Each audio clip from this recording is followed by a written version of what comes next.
Good morning, Commissioner. How are you today? Well, still too early to tell. Rain all soaked in. I got one little pond. In certain areas it's soaking. Yeah. I was on Grass Lake Road yesterday and there was a puddle all the way across the road, so. Yeah. Well, now you go up to the camp down there, lots of puddles, because they got almost 5 inches over there, up around Battle Creek to Township. Yeah, that's a little more than they needed, but anywho, are you ready for third place? I am as ready as I'm going to get. All right. We'll call to order, and if you join us in prayer and pledge, please. Thank you. Join me in prayer, if you will. Creator God, we thank you for this beautiful morning and for the rain that you gave to us. Lord, we thank you for the line workers and the job that they have done to get power restored to the citizens of our county and throughout southeast Michigan or southwest Michigan. And we thank you again for all those public servants who work through the store. Lord, bless our deliberations today and give us guidance and direction in those matters that are before the board. And we thank you again, Lord, for all the blessings you give to us. In your name, amen. Amen. I pledge allegiance to the flag of the United States of America and to the republic for which it stands, one nation, under God, indivisible, with liberty and justice for all. Thank you. And for anyone that doesn't know, David was just in here informing us Care Drive still does not have real power. They're running, different buildings out there do have generators like the health department and MSUE, but that also interrupts our link to the state, because our link to the state goes through the DHHS building and they are still without power. So I believe the DHHS building has a backup generator, but it doesn't connect that link. Yeah, I don't have any. Yeah, I think they do, but it's just a real small one if I recall correctly. But so he is working on that and trying to contact BPU because he said it's their problem, not consumers. But hopefully we'll get worked through that before the day's over. So, public comment. Anyone wish to address the board at this time? Sorry, I'm just going on the pledge. And good morning to all of you. First, I wanted to go back. You know, you had the Headley Act, and all of you had, got it so that it would be passed.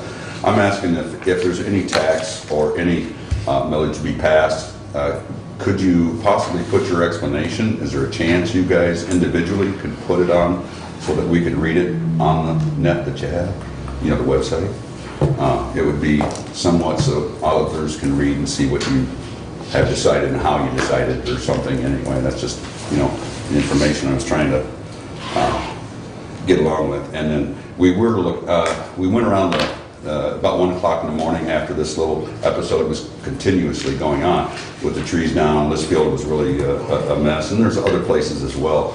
And I tried to make a trip over to Sturgis that morning, and it was just as bad going down 12. From Allen, it was blocked off and all the other things.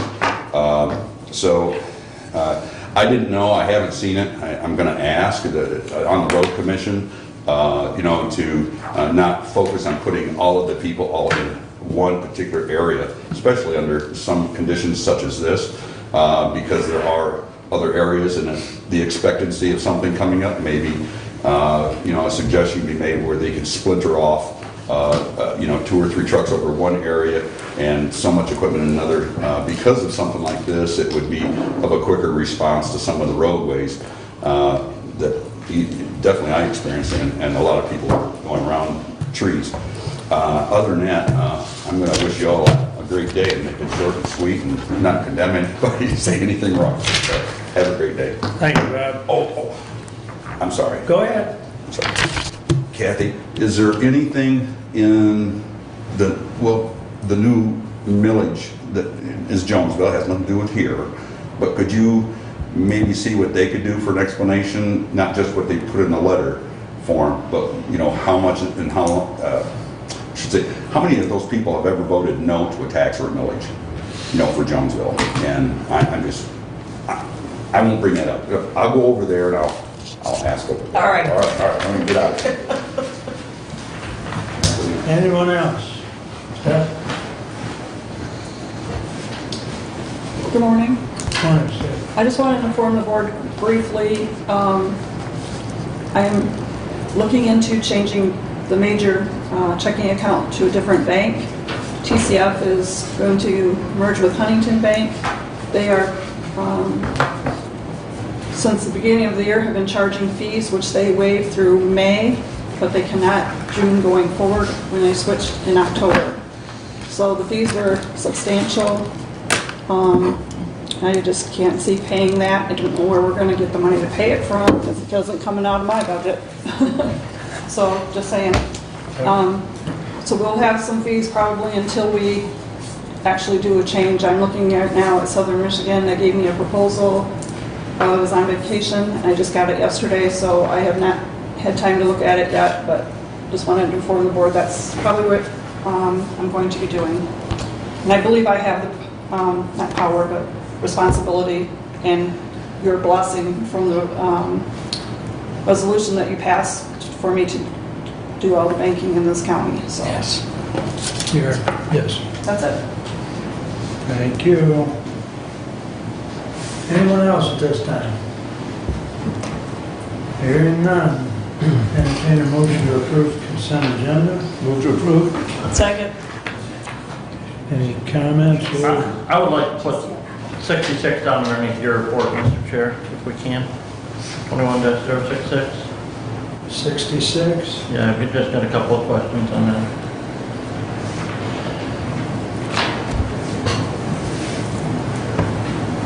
Okay, anything else? Hearing none. All those in favor of the consent agenda with 21066 pulled, signify by saying aye. Aye. Opposed? Thank you. Correspondence is listed. Any comments on correspondence?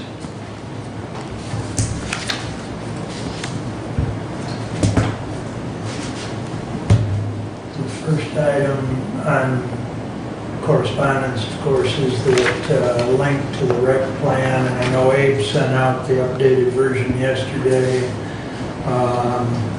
We will be taking that up under Mr. Engel's report, and Mr. Caswell will be here somewhere around 10 to assist in that discussion, since he helped prepare that. So, any other comments on correspondence? Hearing none, entertain a motion to approve the regular agenda. So moved. Support. Moved and supported. And I don't see Sue, so I don't know, either she's running behind or we'll deal with that accordingly. Any additions or corrections to the regular agenda? Hearing none, all those in favor signify by saying aye.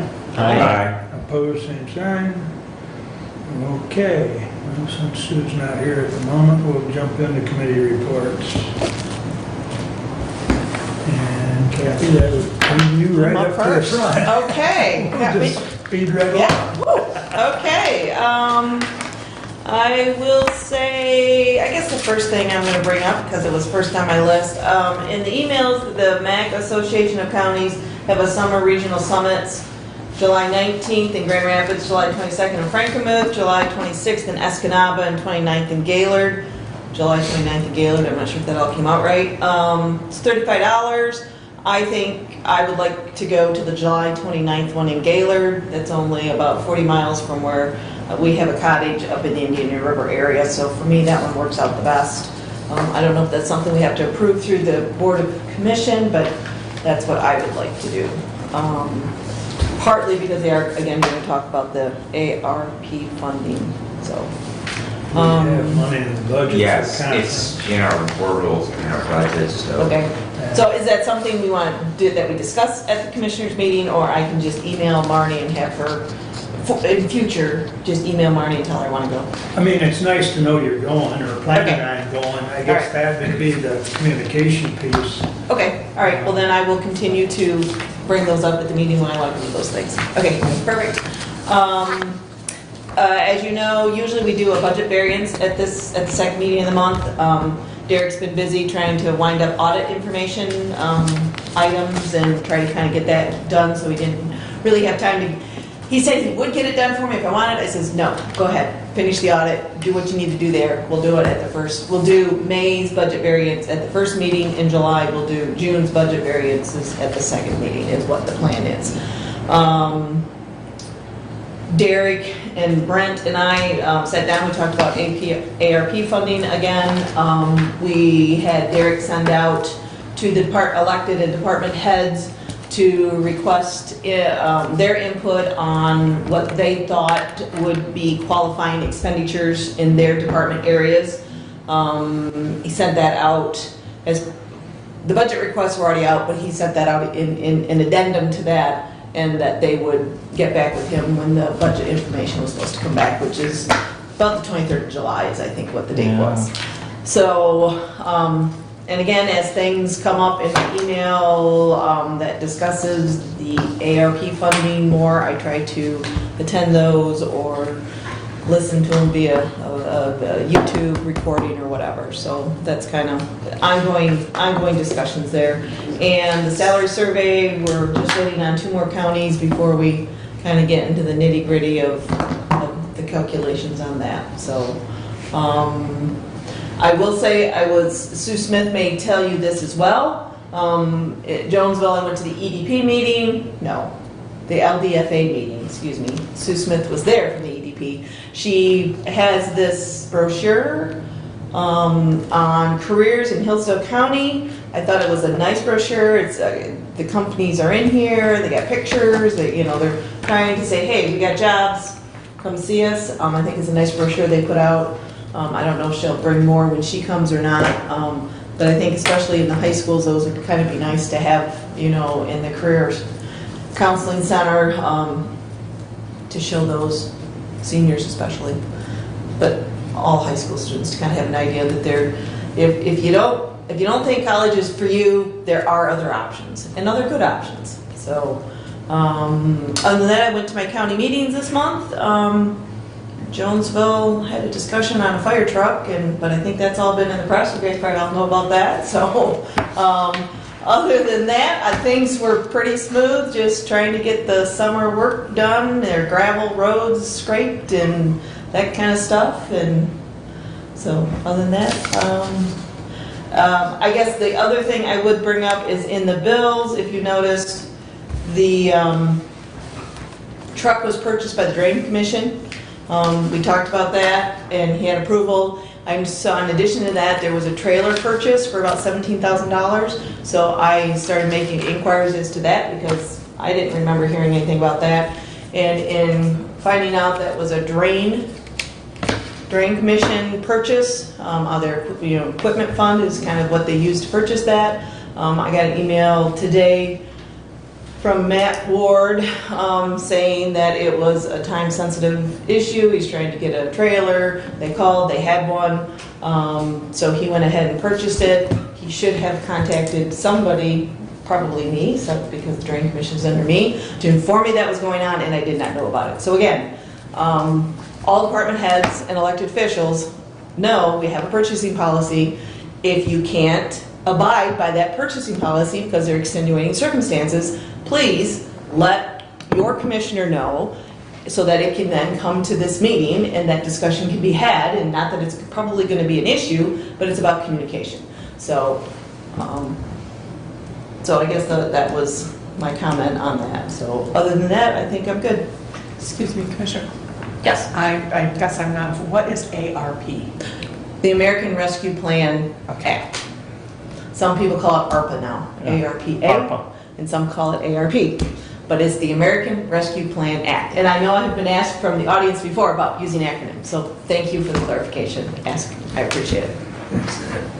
bucket of money that we're still trying to figure out what to One of my do. pet peeves too. Yes, I get that, yep.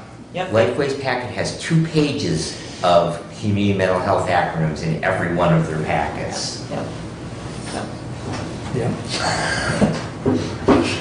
And I'm still looking at it. All right, any questions for Kathy?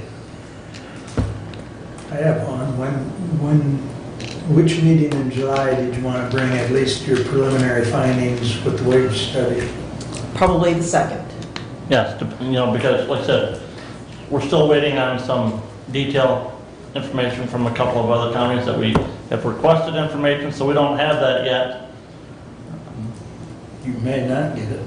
Some of them are less than cooperative. Right. So I'd say by the second one, Yeah. we will have some preliminary information. Would you agree with that, Brent? I would agree. Okay. Brad does have a good point, though. But I'm If sorry. they won't cooperate, FOIA it. Oh. They have to give it to you, They it's have public to give it to you information. then. Yeah. But Okay, anyways, we're working on it. okay, thank you. Moving right along. Brent, you're up. All right. As Kathy said, we've had a busy month. Had a few, or have attended all of our local township meetings and seen the progress that they're making and understand some of the complications that they have in government and even them dealing with and understanding those limited resources and opportunities that they can use their American Rescue Plan Act funds for. As far as here on this board, we serve on the Senior Center Board. We have a meeting this afternoon for that board. Some updates there. They are having one meal, congregate meal serving a day, Monday to Friday, and that is at 12 noon. They had been, when they had first started going back and doing the congregate meals, they had been having 2 settings a day, but just because of attendance have gone back to just 1 meal setting a day, and that's at noon. They continue to re-engage and start some of their other programs back up. For a while, they were without a director for their respite care program, and they've since hired a new nurse to take over that program, and so they're in the process of restarting the in-house respite care programs, which is a great need at times for those in our community who are dealing with family members who need care, but they also need some time to go and do some other personal business stuff. So that is getting restarted, as well as many of the other programs at the senior center. Community Action Agency had their Project Connect at the fairgrounds on the Saturday, I think. it was a Thursday. I think it was the 6th of June. Forgive me for not remembering the exact date. They had over 40 individuals, families show up to get connected for service at that. They think that is down from the number that they've had in the past when they had it, I do believe, at a church here in the county. So they're thinking about moving it, out of the fairgrounds into a church, maybe in the winter time when there's maybe more desire for some of those that need care. The last update that I had, and many months ago, the state legislature had approved part of the funding for rental assistance, CARES rental assistance to Hillsdale County, and at that point in time, it had been a little bit over $1 million. The last update that I had from Community Action Agency is they had expended only about $150,000 of that $1 million+ that had been approved for use in Hillsdale County. The legislature is in the process right now of approving the remaining portion of that, so it's going to bring that total rental assistance, and when we say rental, it's rental and utility assistance for individuals here in the county, and that's going to be over $2 million total. But there's been some problems with the state and Community Action Agency getting those applications to the right office with Community Action Agency. the website for tenants or landlords, because landlords can apply for assistance for their tenants as well, is CERAAPP.michigan.gov. And there's a link to that right on the Community Action Agency, Jackson, Lenawee, Hillsdale website, right at the top of their website. It'll take you to that online application. Initially, those Hillsdale County applications were going to Adrian or to Jackson, and just weren't being directed to the right staff people at Community Action Agency to handle. And again, that is for tenants as well as landlords can do that. Some of the initial rental assistance programs that were out there were only available to tenants. Michigan Works Southeast, we've got a board meeting there this afternoon as well. Looking at some budget revisions, and I do believe approving there's many resolutions on that docket. As Kathy mentioned, there are many job opportunities here within the county that Economic Development Partnership has. And we heard recently when Shamar was here from Michigan Works Southeast of their expungement or their clean slate program, where former convicted individuals, can get it and work with Michigan Works Southeast to work to have that record expunged. And the best way to do that is from their website for the Michigan Works Southeast site. So if anybody is looking for a job but is having the opportunity finding that with some of that background history, best is to connect on their website and work on that expungement program. As Kathy said, she had an eventful meeting at Jonesville. We had a long discussion the other night in Somerset. And, local government is working. May not be for how all the citizens want, but they are at work. They're busy. They are, they have stuff on their plate as we have on ours. And that is all that I have at this time. May I ask a question? Please. On the rental and utilities help from Mhm. Community Action Agency, I know at my local board meetings, I've been putting that item out there probably for the last 2 months, if not 3 months. So my question is are people availing themselves of this? And if the funding was $1 million, it's been increased to $2 million, they've only helped to the tune of $125,000. Is it due to a lack of need, a lack of applications? For the most part, a lack of applications. Okay, And there again, some of that assistance and, there are guidelines that the Community Action Agency has to go through to determine if the applicants are eligible for that, So there's eligibility criteria that's outside of Community Action Agency's hands in determining who is eligible for some of that assistance. Because yes, there are other projects, the senior center, I do believe, still has some funds available for seniors for some utility assistance. That's what my understanding, yeah. And there are, and even back at Community Action Agency, some of the earlier funds, that were from the CARES Act, they've maybe worked to try and see if these applicants were eligible for those, because those are older funds that maybe needed to be expended first before they go into Right. these new rental assistance program funds. But Well, I do know I will put it out there to my locals again, and I guess the thing I'm gonna impress upon is that landlords can apply for their tenants as well. Yes. That's the first I've heard that, so I think, again, that's important to get that information out there, so. Okay, thanks, just need a little clarification. Any other questions? And again, the other thing is some consternation with that state website where everybody has to apply for that. Right. Okay. Okay.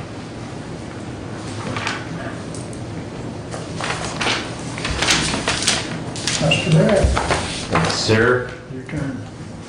Alrighty, I did attend the Prevention Works, which is our Hillsdale County Substance Use Disorder Coalition.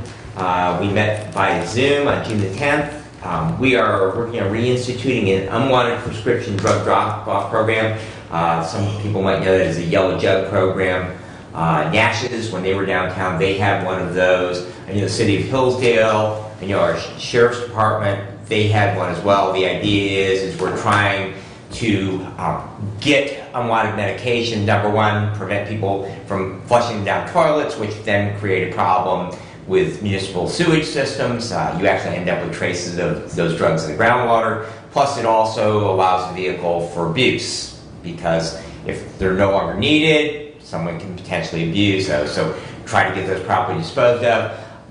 Interestingly, in researching that issue, the program in the past was not really well run. There was like one person from the entire state of Michigan who coordinated it, and it was kind of a burden for like the pharmacies, because they actually had to have an employee take those jugs when they got filled up to someone up in the Detroit area. So, but anyways, we are researching how possibly we might be able to use some funding that we have available to us to reinstitute that. So again, we can try and get those out of circulation.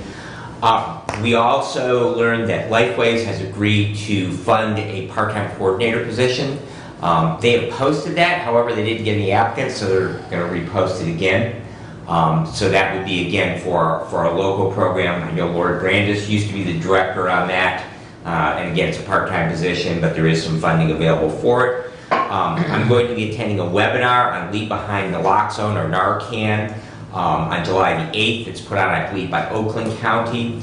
And then I'm going to be speaking to our County Medical Control Authority at our July meeting about that subject. The idea is that when EMS runs on an overdose and Narcan is deployed because it's an opioid overdose, that you leave behind with people there at the residence that product, because basically they're not breathing. If you're not breathing, your brain is dying. So eventually that spirals, respiratory arrest always spirals into cardiac arrest if not corrected. So consequently, the faster that in an opioid overdose situation that you can get naloxone on board, the better the outcomes. I can tell you I have run personally once on the fire side and once on my EMS side in the last month, where actually that because of Leave Behind naloxone, that it had been administered prior to arrival, and the individual was at that point breathing again on their own. One, they'd actually started CPR up, and so they were breathing on their own, and so that does help with the outcomes on that. There's also some funding available for that, so I will continue to report back to you on how we get that deployed out. The County Fire Association finally did meet on June the 10th. Unfortunately, I had a conflict. We had our annual mandatory meeting with Jackson Community Ambulance that same evening, and so I was unable to attend. However, a few things from that meeting. The Hillsdale American Legion is going to be putting together a canteen unit to take out where they have prolonged scenes for fire departments or accidents or other situations where personnel, emergency responder personnel, might be on scene. Basically, need coffee, some refreshments, things like that for that personnel. They're going to use the former air tank trailer. We have basically a refill SCBA, the air bottles that firefighters use. That's stored at Hillsdale City Fire. We bought a new one a couple of years ago, the County Fire Association did, and the previous trailer has been unused. So we are actually, the Fire Association is is giving that to the American Legion to institute this canteen, and they will be moving forward and having that available to the various fire departments and other public safety entities throughout the county. Mike Rose is the new president of the Fire Association. Patty Smith stepped down, and he was elected at the meeting on the 10th. And the Fire Association will be hosting a Tunnel to Towers event on September the 11th. Basically, it's like a 5K race. Generally, it's done in full turnout gear, PAPS turnout gear, and it memorializes the firefighters on 9/11, that they went blocks and blocks and blocks on foot. So, I know Jackson County has a very successful event at the Cascades every year, and they're going to be starting that event here. And they are making plans for the next fire academy. That state funds that comes down helps offset some of the costs for the local fire agencies. It's about a 220-hour program, and that will be beginning again in the fall of this year. We did have a CAA board training on June the 14th regarding Head Start and the Great Start School Readiness Program. Did have a real nice PDF on that. If anyone would like to see that, I'd be delighted to share that with any of you.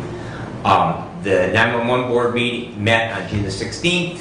Doug is continuing to work with the state on formulating a needs study for our 800 megahertz radios. He's getting some help on them, trying to keep the cost down, and then hopefully we'll then be able to start putting together a bid proposal on, so we can actually get some real numbers.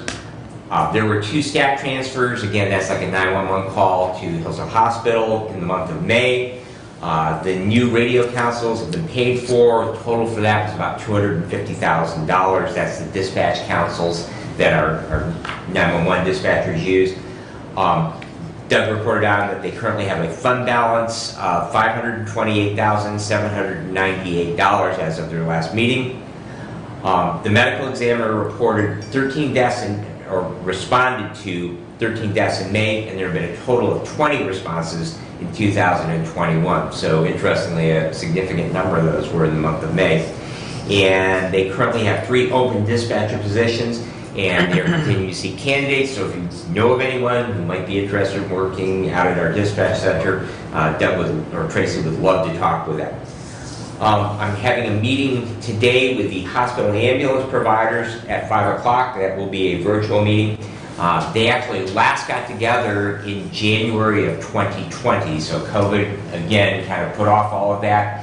At that time, they had actually come to an agreement. I know Commissioner Wiley, you were in attendance, Commissioner Caswell was in attendance on that, and had some discussions. I actually got a copy of the minutes of that last meeting, and a lot of those issues that were discussed then continue, and so we're going to be, again, working on trying to find some solutions to some of those. One of the big ones is getting patients transferred out of our local hospital as a separate issue, behavioral transfers. So hopefully we'll have some good discussion today on that. And that leads me to tomorrow, here in our commissioner's room, we're going to have a meeting with Shannon Clevenger of Lifeways and I believe 4 of our ambulance providers who have said that they at least have some willingness to discuss doing behavioral transfers. Looking over the last year, we have not had a Hillsdale County ambulance agency take a patient, a psychiatric or behavioral health patient, out of our hospital since March of 2020. Long list of other agencies that have come from Kalamazoo, come from the Detroit area, come in here, gotten a patient, and then taken them to receive a higher level of care, which we did not have available locally. Predominantly because we don't have beds. Even though Hillsdale does have a behavioral health unit, there's always a shortage of beds. I know yesterday that they were paging out within the company that I work for, trying to find a crew to come in and take a patient to Bremen, Indiana, which is South Bend. So long travel on some of those. But anyways, hopefully that we can help to alleviate. Big issue with that is the reimbursements are not really good on those transfers, and so without some additional financial help, the agencies lose money on them. So Lifeways is willing to commit some funds to helping make the ambulance agencies whole, and so hopefully we'll have at least some good discussion come out of that. Our PRSO, or Professional Standards Review Organization, will meet on June the 24th. I actually sit on that board. However, I do not represent Hillsdale County. I represent the medical first responders agencies. However, at the Medical Control Authority, I do represent the Board of Commissioners, and we will have a meeting in July. We meet quarterly on our medical control. Last item I have for you is we had a little discussion at our last meeting about the Montgomery Road Bridge, which has been long on my list of things because it's between my fire department and the Camden Frontier School. And I had learned at the last township meeting that after a series of delays for various reasons, that now that the state was going to be doing the bidding on that, that bidding wasn't going to happen until fall. So I made a few inquiries because the funding on these critical bridges is 80% federal, 15% state, and 5% local match. So I started out with Congressman Wahlberg's office and learned from the Congressman's office that once those funds are taken and given to the state, they're the state's. So basically they just make the appropriation, the money goes off to the state, the feds no longer have any control over those dollars whatsoever. And so I then contacted Senator Shirkey's office, talked to Ben Kaufman there, and told him what I knew of about that bridge, that it first had come on my radar back in 2009 when this board actually wrote a letter of support on a number of bridges, but that one in particular was on that list. So that's when I first became aware of it. And so Ben said, well, we have a pretty good relationship with MDOT. I'll make some calls over there and see what I can find out. So this is what I learned about that particular bridge. And Commissioner, I know there's also the bridge on Territorial Road in Amboy Township. Well, two of them, yes, because if you look at the way that if the road was like another quarter of a mile south, then there'd only be one bridge. But anyways, there's two branches that come together just below Drinker's Mill there. That's a whole nother issue. So the bridge was actually approved for funding in 2015. Construction was to have started in 2018, but delayed. The reason why it was delayed is because they have an endangered species, mussels, freshwater mussels below the bridge. There's federally endangered mussels and state endangered mussels. And in this long tail, well, several years ago, I learned that the mussels there are state classified endangered mussels. Hillsdale County Road Commission hired a consultant, and plans were received for review by MDOT, Michigan Department of Transportation, in May of 2020. Remember again, funding was approved in 2015, construction was started in 2018, but plans were received for review by MDOT in May of 2020. MDOT is currently waiting for the Hillsdale County Road Commission to submit grade inspection plans from either the consultant they hired back in 2018 or the Road Commission themselves. MDOT says the bridge is owned completely by the Hillsdale County Road Commission and the project is 100% the Hillsdale County Road Commission. MDOT is not bidding this bridge. So I just wanted you to know that evidently that MDOT is not involved in the bidding process and that the project circles back to our local road commission. That concludes my report, unless you have questions for me. Commissioner, and for the general public, a lot of people, you talked on the mental health, the reimbursement issue there, and a lot of people don't understand that if you're called to a medical emergency, your health insurance is going to pay an approved amount for that ambulance call for those first responders, EMTs. But if it's a mental issue, most health insurance plans only reimburse 50% of that approved amount. So if a standard ambulance call would reimburse that ambulance company $1,000, mental health reasons for that same call are only going to reimburse $500. So that's, for those of you who don't understand insurance and health insurance and you wonder why, that's how the system was built many years ago. But yeah, that's some of that hesitancy from those ambulance providers is because of that 50% reduction in compensation for that same transportation that if it was for not mental health reasons, they'd get the full amount. The other issue, and it's actually quite a hot topic right now at the state level, that ambulances have not had an increase in reimbursements from the state of Michigan in 20 years. They are still receiving the same rate of reimbursement that they were 20 years ago.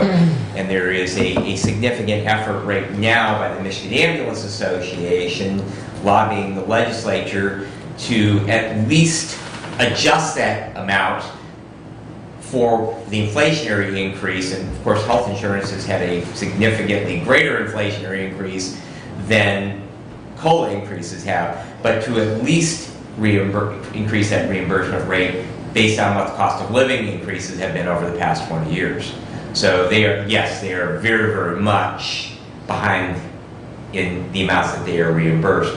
And I guess that, you know, that brings an even greater discussion, and having sat on our community mental health board in the past, that in many cases we don't treat mental health issues like we do physical health issues. And they really are a physical health issue. And so that I know that in my time on the Lifeways Board, we talked about the stigma of mental health issues. We talked in substance use disorder coalitions about the stigma of substance use disorder. And those issues of behavioral health, mental health, they really are just as important and should be treated just as physical health issues are. And it really is a shame that we don't do that. So I appreciate your input. Thank you very much on that you're only reimbursed at 50%. So thank you.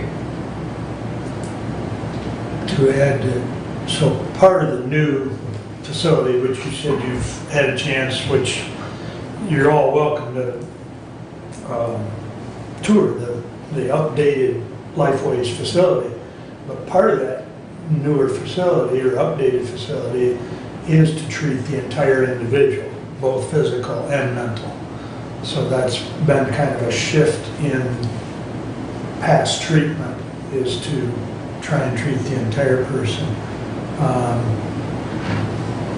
Also, as far as the transfer, even in 2020, Mary Beth had, and I was looking, but I can't find it. I know I've I got it. have a copy of it. But there's a number that she took out of the millage for reimbursement to the ambulances. She made it very clear to the ambulances that that money was sitting there available to help make up that difference. But yet we still struggle with the issue.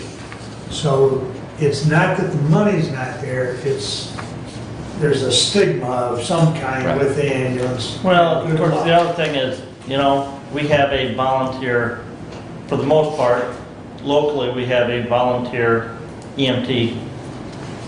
That really is in the case of only one department. Somerset is 24/7, 365 staffed. They have one crew on, and then they have a transfer day, and on transfer day, they have a second crew. So they are actually staffed 24/7. Reading emergency is not a volunteer, you know, they are so yes, Wright Waldron, which I respond to them when I have my fire hat on. I respond to them, they have about half of our coverage area as a transporting unit. And yes, they are. However, the chief there has said that they have willingness because those behavior transfers, they're time sensitive. However, in many cases that you can page out and find personnel who are willing to come in and take those transfers. So, but Addison, again, they staff the transfer car. They are at 24/7, and they have 3 stations, and they staff 24/7. So it's not that they don't have crews on hand. Hudson is a 24/7, 365. They have a station staff in Pittsford. They have a station staff in Hudson. So the only department that doesn't have personnel that are actually on the clock 24/7, 365 is Wright Waldron of the ambulance agencies that we give millage to. So my question to that is if you have people on staff, you're paying them, Right. they're sitting there. Right. Why are they not doing these transfers, even if they're only being reimbursed at half the cost? Because you're paying them regardless. Don't disagree. So right there, to me, I have a problem. Because now, not only, there's a millage out there that the whole county pays to provide this service. You have people sitting, waiting for a phone call, and unless they were unable, because they were called out elsewhere, I don't understand why this is even a discussion as to whether they're gonna take these or not. They're getting paid regardless, which is different than the volunteers. The volunteers, when we say volunteer, they're volunteered, I think, in their time commitment. They are paid when they do a run. Correct. Okay, because the volunteer fire department is the same thing. Because we talk about a volunteer fire department. It's volunteering their time commitment, but they're paid when they are engaged. Okay, so they're not doing this service for free. Okay, just so that that's out there. So when we come back to the ambulance service, and like you said, they're paid on staff 24/7. There's somebody sitting there waiting for a phone call. And of course, the counterpoint, Commissioner, is that if we take that ambulance and we send them, let's take that transfer to Bremen, Indiana. That's not a common one, but one I have done myself. So it's 4 hours over and 4 hours back plus whatever time. If you go, a more common one would be to New Baltimore. 2.5 hours each way. So you are taking that ambulance, and in the case of, let's say, Wright Waldron, all right, if you send that ambulance, the argument against that is then that ambulance is no longer in their coverage area, and it doesn't matter whether it's Reading, which has the largest coverage area, or Wright Waldron, which probably has the smallest coverage area. You're taking that ambulance out of the county, and so it's no longer sitting there. You no longer have it to provide the service to the local residents who are expecting. So then you get into the mutual aid where an ambulance has to come from somewhere else because there's not an ambulance available to cover that e-call, that emergency call. But we all know that based on our scheduling. This is not an uncommon or an unknown factor. I mean, and so I don't understand why groups of people who have much knowledge can't come together and agree that this needs to be done and how it should be done as efficient as possible in Hillsdale County, but yet provide that emergent coverage. Which again, if Reading emergency room, and I don't know how many ambulances they have, staffed on a daily basis. But if one of them goes and does a longer transfer, there are others in the county and or mutual aid that will cover if there is an emergency. You can't plan an emergency, so at the same time, how often you say, no, I'm not going to do this other thing because I need to wait for the emergency. I also heard you say that there was a couple of them that had transport days. So on transport days, are they taking these people, or are they scheduled for other transports on their transport days? So on transport days, they take transfers. So Reading has certain days, they cover the majority of the schedule. Somerset, I believe, has 1 day a week, and then Addison, I think that they have 1 or 2 days, but they've had, like many agencies, staffing issues, and so they have not been fully staffed. And so I believe that they have done less recently in terms of that. But yes, they have specific days that they agree that they will do transfer. One of the problems is that if it is a MICU, medical intensive care unit, a higher level than an ALS, we only have one agency, Reading Emergency, that is a MICU agency, and not all of their medics are MICU medics. So it's possible that you could have an ALS crew on, but you don't have a MICU crew on. So they don't have, so a patient on a ventilator, that would be a MICU transfer. And so then the hospital would have to provide a respiratory therapist or or a nurse to manage that event, and so then it creates staffing issues for the hospital. Right. But that's outside of the mental care. Right. transfer. The mental health is Right. entirely different, and no one is doing this. No one is doing, so. No one in Hillsdale. No one in Hillsdale County is doing this, right. So, we're, I- you know, I'm challenged by the issue as well, and I'm doing my best to make it better. Right, and So that, well, I agree, and thank you for the information, because I know more about it than I ever did, but it just, as a tax-paying member of Hillsdale County, I'm amazed that we can pay taxes for special millage for ambulances, and then they can choose not to do the right thing for these transfers. So, it's informational, it's eye-opening, so. It's, and I wish Brad the best of luck. Yes. Because Bruce and I have worked on this for over 3 years. Right. And it's gone on for much longer than that. And even with the money that Mary Beth sets aside for mental health. So, you know, I guess I don't want to lay blame on the EMTs or the volunteers or any of the staff. It's more of a management issue at the upper level, because at least from what Bruce and I found out, the upper level is the one that's saying, we can't take this ambulance out of service. Much like Brad has said, these transfers require extended time out of the county or out of their service area. But there again, that's where we've got the mutual aid, and it should work. It's not a well-oiled machine, and it needs to be better somehow. So, best of luck. Yes, thank you. So, And as a follow-up on the bridge program, Yes. on the Montgomery Bridge, Mhm. Montgomery Road Bridge.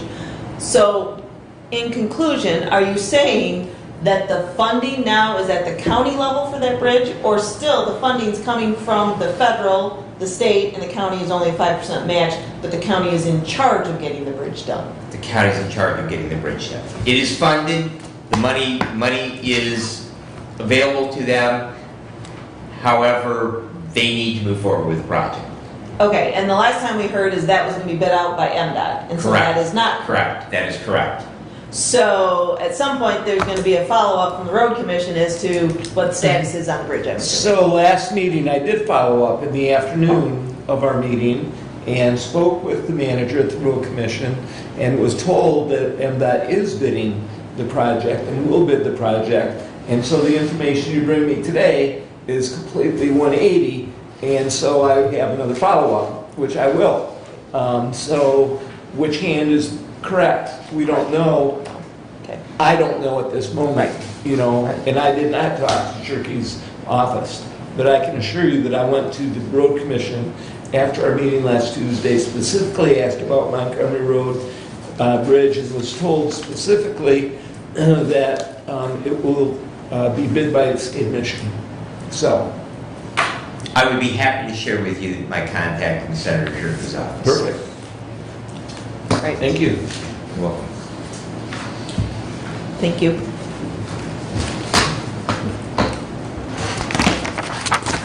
let's see. Any other questions for Brad?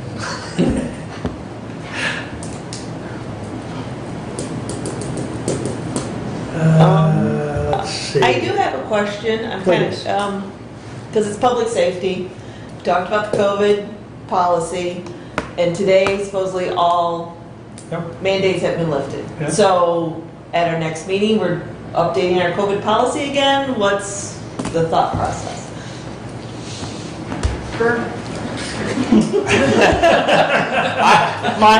It wasn't on the agenda. I was gonna add a comment at the end. I'll add it now. Well, it looked like Mon- we were looking for time to fill until 10 o'clock, so Mon- I thought I'd ask the question. Now, so DHHS lifted their state mandate on multiple orders. MIOSHA revised their emergency rules, or in essence rescinded the emergency rules that they had in place on Friday, instituted one new rule that, as I tried to read it, because you click on the link and it takes you to another page with 25 other moorings, you know, so you gotta dive down into it. I will probably present a resolution to rescind the COVID preparedness plan as of our next board meeting. Thank you, Commissioner. Now, I'm looking, I'll find it and I'll send it to you. Keller Tolma, our labor attorney's office, sent us an email, sent it to Doug and I yesterday. Doug has in turn sent it to his contact at the state, because in what we got yesterday, we still need a plan, but what that plan's supposed to look like, we don't know. As I read it, only, and we might need it for the nurse at the jail. Well, Because the one thing that it says is, it only applies to medical right. facilities. But we got Healthcare the- personnel.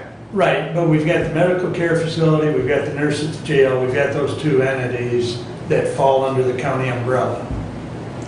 But the medical care facility, they really are manage them to their own. We really They do have have their own plan. So really, and I would agree with you, Commissioner, that they're probably, the jail nurse is probably the only healthcare worker.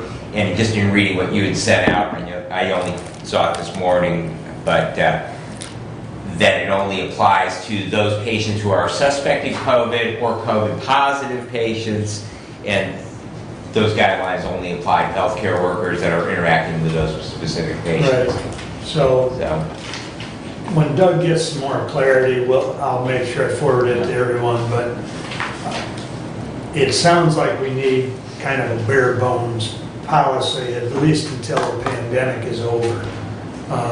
Because yes, things are being lifted, but the pandemic has not officially been declared over. So, there are more questions than there are answers at this very moment, but yeah, in all likelihood, the current plan will be rescinded and replaced with something that probably consists of a couple pages, or less. or less. I like or less. And the reference to Doug is Doug Sanford at 911 Correct. Emergency Management. Because pretty much all this has been coming through emergency management. Okay. So, but good question.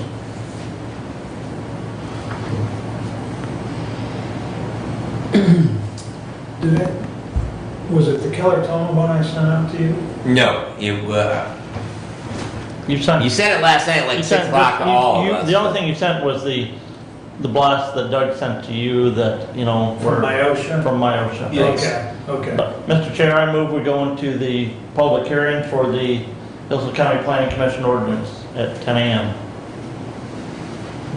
I second. Thank you. All those in favor signify by saying aye. Aye. Opposed? All right, we are in the scheduled public hearing for the Hillsdale County Planning Commission Ordinance 2021-1. Anyone wish to comment on the ordinance?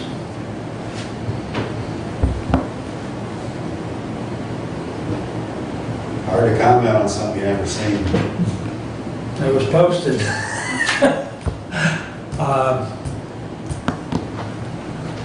Let's see.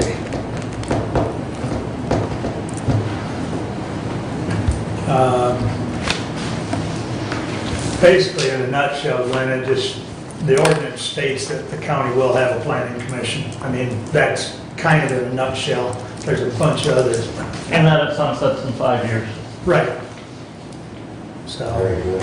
Well, there's a bunch of legal jargon, and you know how it goes.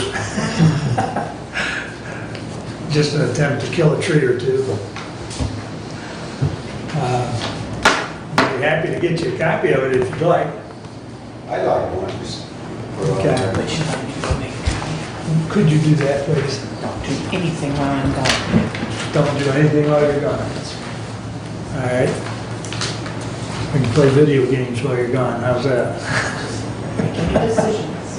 And Glenn, Mr. Caswell is here to talk to us about the parks plan and some of the DNR grant funding that the DNR provides to local parks requires that your parks plan be a part of the master plan of the local planning commission to get some of that grant funding from the state. And that grant funding from the state is funded primarily from DNR license fees, correct? No. There's different funds, but the main one is the Natural Resources Trust Fund, and it's funded through Oil and gas liquor leases. royalties that the state Yeah. sells and gets money Yeah. from.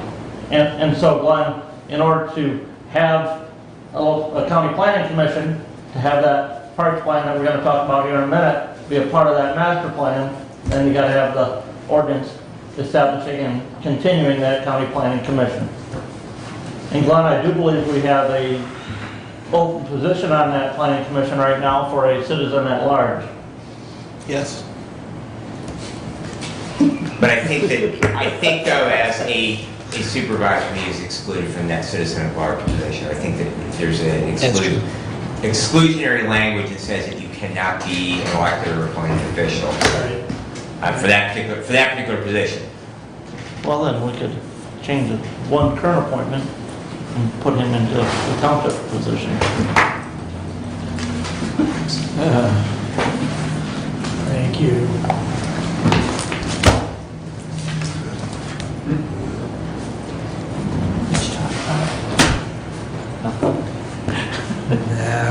Brent was just making a comment about Bruce was here to talk about the park plan, which is, or the rec plan, which is separate, but, and the connection that there is. Well, Mr. Chair, hearing no further comments from the public, I move to close the public hearing at 10:04 a.m. Second. Any final comments from the board? Hearing none, all those in favor to close the public comment signify by saying aye. Aye. Opposed, same sign. Okay. We will jump to Mr. Engels where he can take care of that piece of business. Yes, we'll begin with the resolution Yep. for the Planning Commission to the Honorable Board of Commissioners. Whereas the Hillsdale County Planning Commission has approved a revised Planning Commission ordinance, which is attached, and whereas the current ordinance expires June 30, 2021, and whereas the Planning Commission desires to continue the process of updating the county's master plan, which will follow the revised Planning Commission ordinance and will tie in with the state's announced goal of promoting regional cooperation. Now therefore be it resolved that the Hillsdale County Board of Commissioners hereby approves the revised Hillsdale County Planning Commission ordinance, which will replace the current Planning Commission ordinance on July 1, 2021. Approval of this resolution authorizes the chairman of the Board of Commissioners to sign the ordinance, authorizes its publication as required by statute, and provides for the July 1, 2021 effective date in compliance with provisions of Act 156 of 1851 in Michigan, 46.11, Powers of County Boards of Commissioners, Section 11, subsection J. Respectfully submitted and so moved. Support. Ordinance part. Any discussion? I think it's straightforward. Go ahead, Ben. Thank you, Mr. Chair. I just wanted to explain, I will be voting against the adoption of the ordinance. Number one, having served on the Planning Commission in the past, and also from my previous tenure on the board, we've had a planning ordinance. We actually completely rewrote a number of years ago. However, the Board of Commissioners has never been really supportive other than to say, somebody told us we needed to have a planning commission, and so we've got one. Case in point is that for the past year, the previous board very generously finally gave some dollars to hire a secretary to the planning commission. And that individual, they took another position in county government, and Nick Wheeler said, well, at least for the present, we'll take back over those duties. However, and I'm equally guilty in not bringing forward that we really have done nothing other than say, oh, Nick decided he'd take it back for a while until Nick says I'm too busy to do it again, and then suddenly we'll be running around trying to figure out. I guess where I'm going with that is it just, it follows the path that what are we doing to support our planning commission? So do we post that position? It's still in the budget as far as I know, the dollars for it. So no, we didn't post it. We've done nothing to try to find someone. We've just on Nick to take it back over. And that just follows a pattern. Well, when the Board of Commissioners had a secretary, they were also the person who was the secretary to the Planning Commission. They did those duties. Then when that person left and they were never replaced, well, Nick took it over for a while, and then Nick got busy, and so it basically fell under one of the Planning Commission members to take ownership of that and to do all those mailings and keep all the minutes and do all of the other things that are required for a Planning Commission to do. The other is that other than $300 for mailing in the past, that's been about all the budget and willingness that the Board of Commissioners has been willing to do to support it. And so I don't necessarily have a problem with having a planning commission. In fact, they make our lives here a lot easier because those PA 116 packets, that somebody's got to make sure that all the boxes are filled out on that, and if they're not, to go find the person who filled that request out and say, hey, you didn't say how many years you wanted to have this PA 116 for. You can have 5 to 90, pick a number. But somebody's got to do that, and so planning commission members do some of that work. They review whenever there's changes in zoning plan before they come to this board. So they do a lot of the work that somebody's going to have to do if we don't have a planning commission. It's just that I don't see a history here of being very supportive of having that. And while I understand that there's part of the recreation plan that has to be incorporated into the county master plan, and there's a lot of other moving parts to this, in order to support the idea of having it, having something just for the sake of having it, to me, is not a really good reason. And as an advocate for smaller government, well, it seems like that if we're having it just for the sake of having it, we're really not doing very much with it, that it seems like a really great way to make government a little bit smaller. Thank you. Other comments? Well, my comment is that I will be voting for the resolution, and that I'm looking at the budget right now of $9,650 for 2020. We received this letter, as all departments have, for planning of next year's budget. And one of the issues that has been brought up historically is that the planning commission members do not receive per diem, and so that will be adjusted in the next budget. Nick and I spoke about it yesterday. I think that our planning commission can be an effective body, and I think that with the moving parts that you referenced, that it is part of the mechanism to move forward with parks grant requests, with our master plan, and future grant requests that could pop up that we don't even know about. But without the planning commission and without the master plan, those things cannot happen. So again, I will be voting for the resolution. Any other comments? We'll do a roll call, please. Commissioner Leininger, Yes. Commissioner Ingalls? Yes. Commissioner Schmidt? Yes. Commissioner Wiley? Yes, Commissioner Benzine? No. passes 4-1, thank you. Please continue, Doug. Okay. I shuffled my deck, so I need to bring back. Next up is our Hillsdale County Recreation Plan. Again, a resolution 21-068. We have Mr. Caswell here today to please explain the 5-year plan and where we're at, what has been done. The public hearing did occur at the Parks meeting, and we are ready to move forward. You see a resolution in front of you. There may need to be some adjustments as we go. We understand that. The question of Mr. Caswell is the timing by which we need to do this today.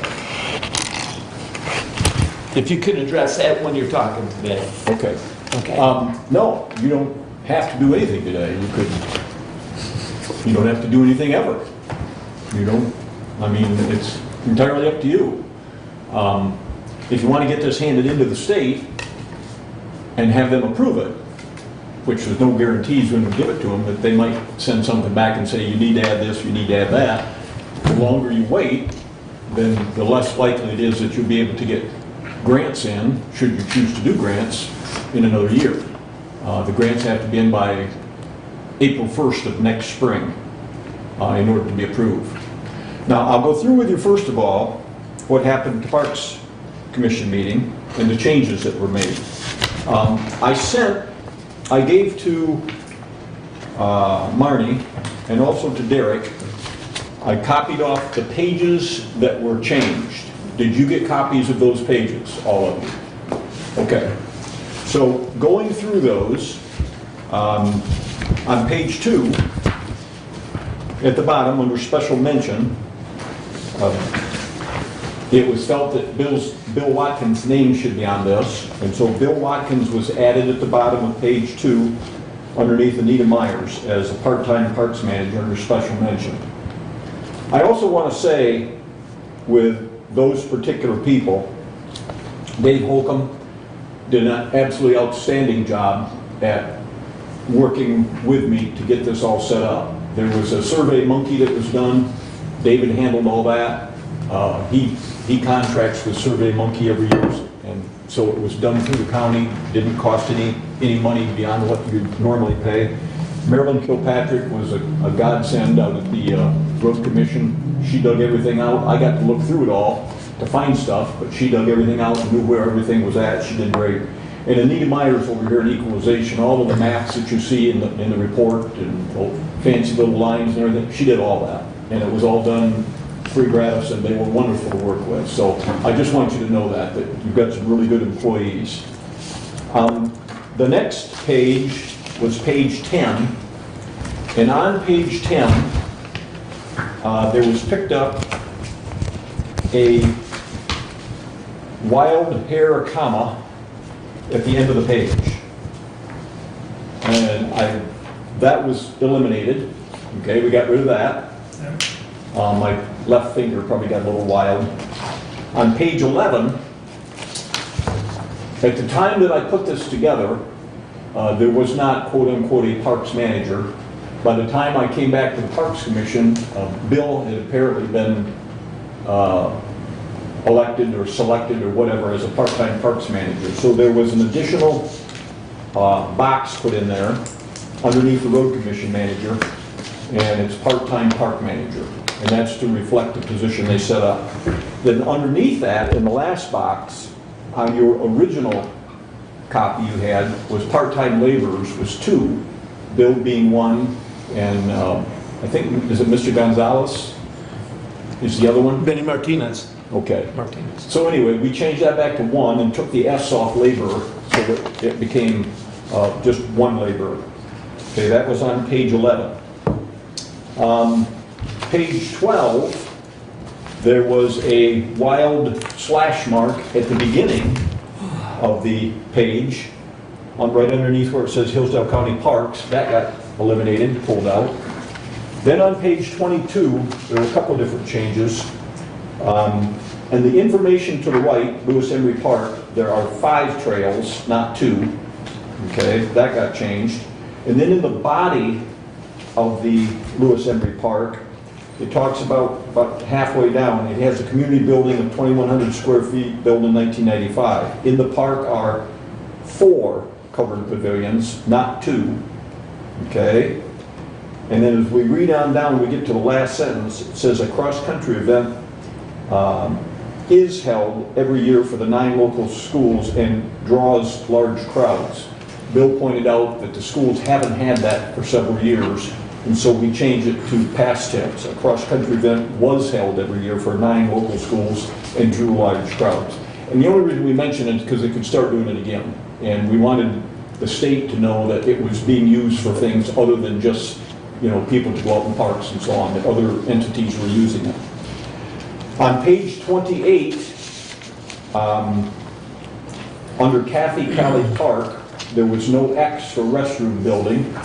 I went back and forth on whether or not to put an X in there because it's a pit toilet.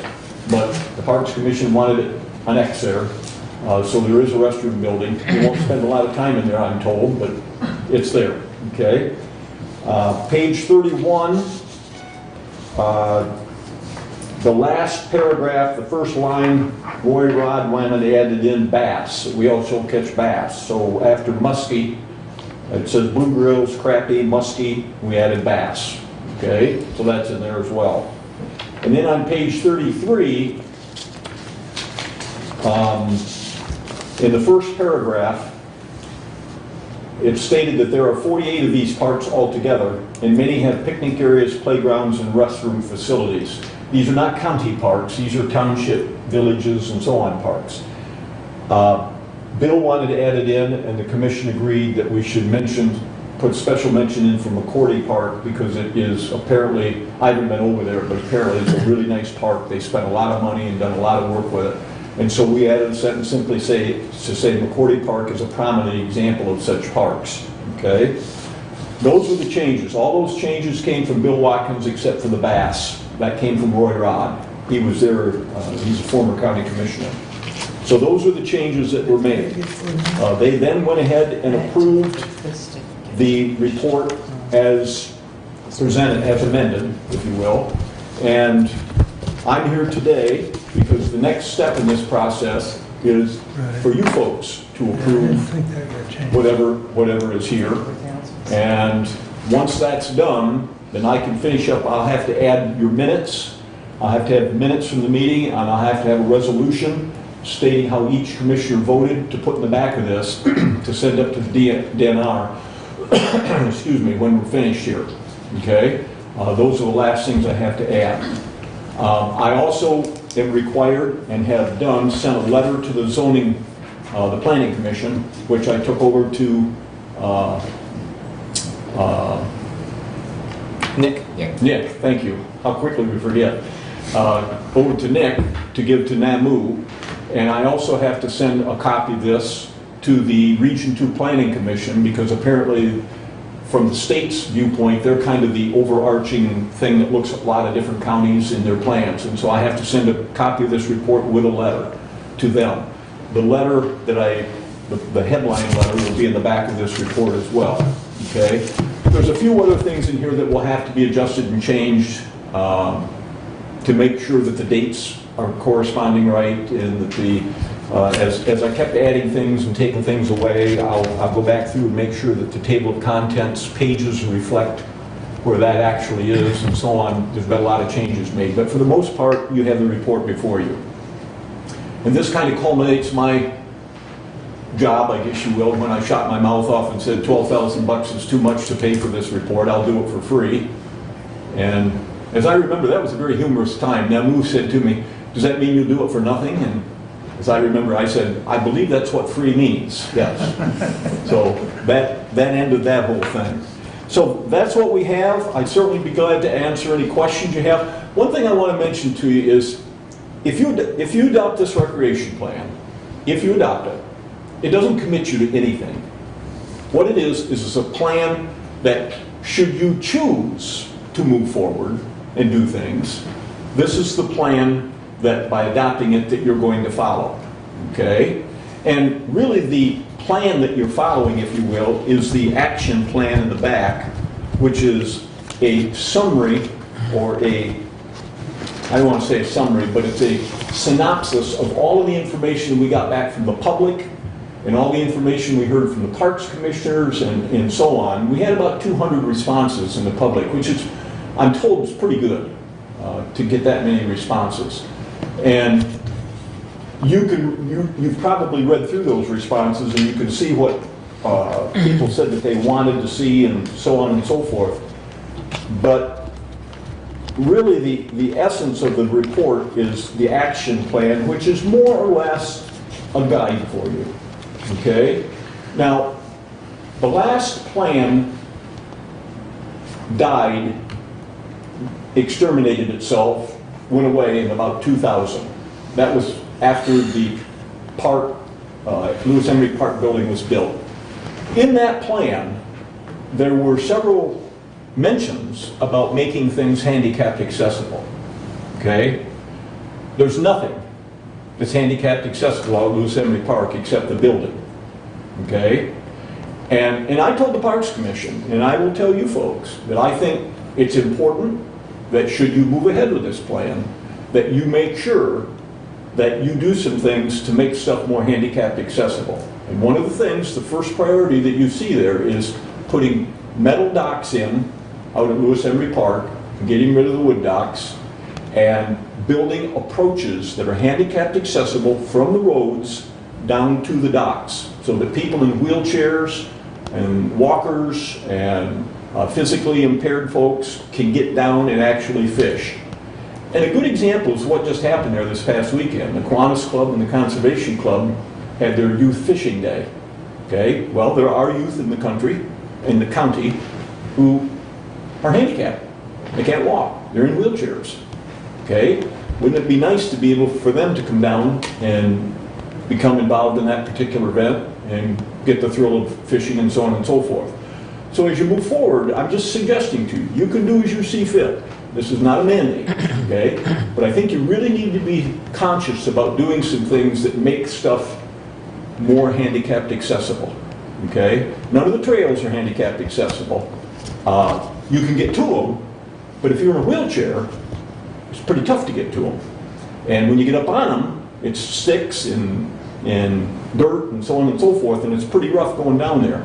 You could take a trail and pave it, and that could become a trail that handicapped accessible people could use and that I'm sure they would really enjoy. So just, that's left over from before that I want to bring forward to you to keep in mind as we do go forward. So with that, now I'll shut my mouth and answer any questions you've got from anybody. And it's still free. I'm not going to charge them. Go ahead, Doug. Okay, so in the document that we have, some of the changes that you mentioned have not made it into the document. We need to, follow through and, include those as well. Some did, some did not. And some of the changes, Bruce, did not make it into the document we've got. Most of them made it, but the one that Jody and I noticed was the one about the reference to McCordy Park. McCordy Park, as well as the run for the schools. Pastimes. Yeah. As well as the what? The PDF file that we have as far as the cross-country event still says is. It doesn't say That got what. changed. Yeah. And bass fishing and, That one got in. Oh, did it? Yeah, that's in the. That one's in there. I was right, I thought. Mr. Caswell. I got McCurdy, though, I didn't see I changed it all on my page. thing that I got at home. That's where these printed sheets came from. To send that file to whomever, I tried to send it to County Extension once it got built up, and it was so big that, I don't know whether you've noticed, but our internet connections in the county are not exactly excellent, and it simply wouldn't go through. David gave me the name, when I sent it to him to put on the website, he gave me the name of an outfit that I could do it for free one time, was my understanding, and so I sent it to him. after I made these changes, I did not resend it to him. So if I screwed up, I screwed up, but all those changes have been made and It's page are 20. there. Yes, I'm sorry. I have a question for you. Yeah, And my concern is confusing language at times. In parts of this plan, we reference the parks trustees. Okay? okay, The county road commission serves as the parks trustees. okay, Okay? Because we operate underneath the 1913 statute that defines them as parks trustees. okay. Preparing myself to come into this office and reading some things, and when I go a search on the state of Michigan website and I look at the Parks Commission, it brings up the 1965 statute that is a 10-member board for Parks Commission. And so I think we need to be consistent in that reference to the trustees all the way through. Okay. And Yeah, that's it. we should refer to them always in this capacity as Parks It trustees, is. not as a Parks Commission, because it's not the 10-member Parks Commission Well, there's- established in the 1965 statute. It's the Board of Parks Trustees from the 1913 statute. Okay. Do you have off the top of your head where you saw that I put in Parks Commission and screwed it up? Well, I can go back through and look it up, but I just saw it. and there's a few spots, Bruce. The one This is, is the one that, this is the very last one Oh. that sent out. Everything that you beginning. brought up. well, here, so at the beginning, you list Marilyn as the Parks Commission Secretary. So we may just want to change that, Parks trustee. trustee secretary. The other thing is on, This is the one Abe sent out yesterday. Maryland Park Trustees Secretary. Okay, Yeah. thank you. See, That's there not a was- problem. There was The other another one that he was- sent out at 4:50 and I had that something. earlier here, I don't know if it went excuse to me. all of you guys or what, but that's what I have Okay. here. Okay. and I didn't look at all of those, but yeah. So it's Um, just that changing Well, is. if you The bottom of page 10, Everything else is 10? done. yeah, where we talk about where you talk about the administrative structure. Park And, trustees and department operation. yeah, so in that first paragraph, the Board of County, Hillsdale County Road Commission, or the trustees are, and then, I was thinking on, I'd seen that in there. Okay, that word there, where it says with PA 90 of 1913, the Mhm. County Parks Commission consists of 3 members. Yeah, Okay, so the county parks trustees consist of 3 members okay, of the Hillsdale County Board of Road Commissioners. okay, all right. The other question and just on that, 2-1. we have a commissioner who is appointed as a liaison to the board. Your next sentence there says, one commissioner is appointed to the Parks Board to act as a, I just want to make reference that they're not actually a member of that board, they're just a liaison between this body and that body. Correct. One commission is appointed to the Parks Board to act as a liaison between the two. Okay. That's what that intends to say. He's not a member of the board. Doesn't say he's a member of the board. Would you like to see it say? I would maybe- say, I don't know if I would say is appointed, I would just say one county commissioner is to act as a liaison. I'll say, so if we say one commissioner is appointed. Well, we are appointed. to act- Right, they are To act as a appointed. It's part of liaison our- between the two bodies? Yes. Okay. Appointed to act, okay. So just strike out to the Parks Board. Right, because we're not technically appointing them to the board, we're just appointing them as a That liaison. makes I'm good sorry, I was sense. looking at something else. Where was that in? That was on page 10, Jody.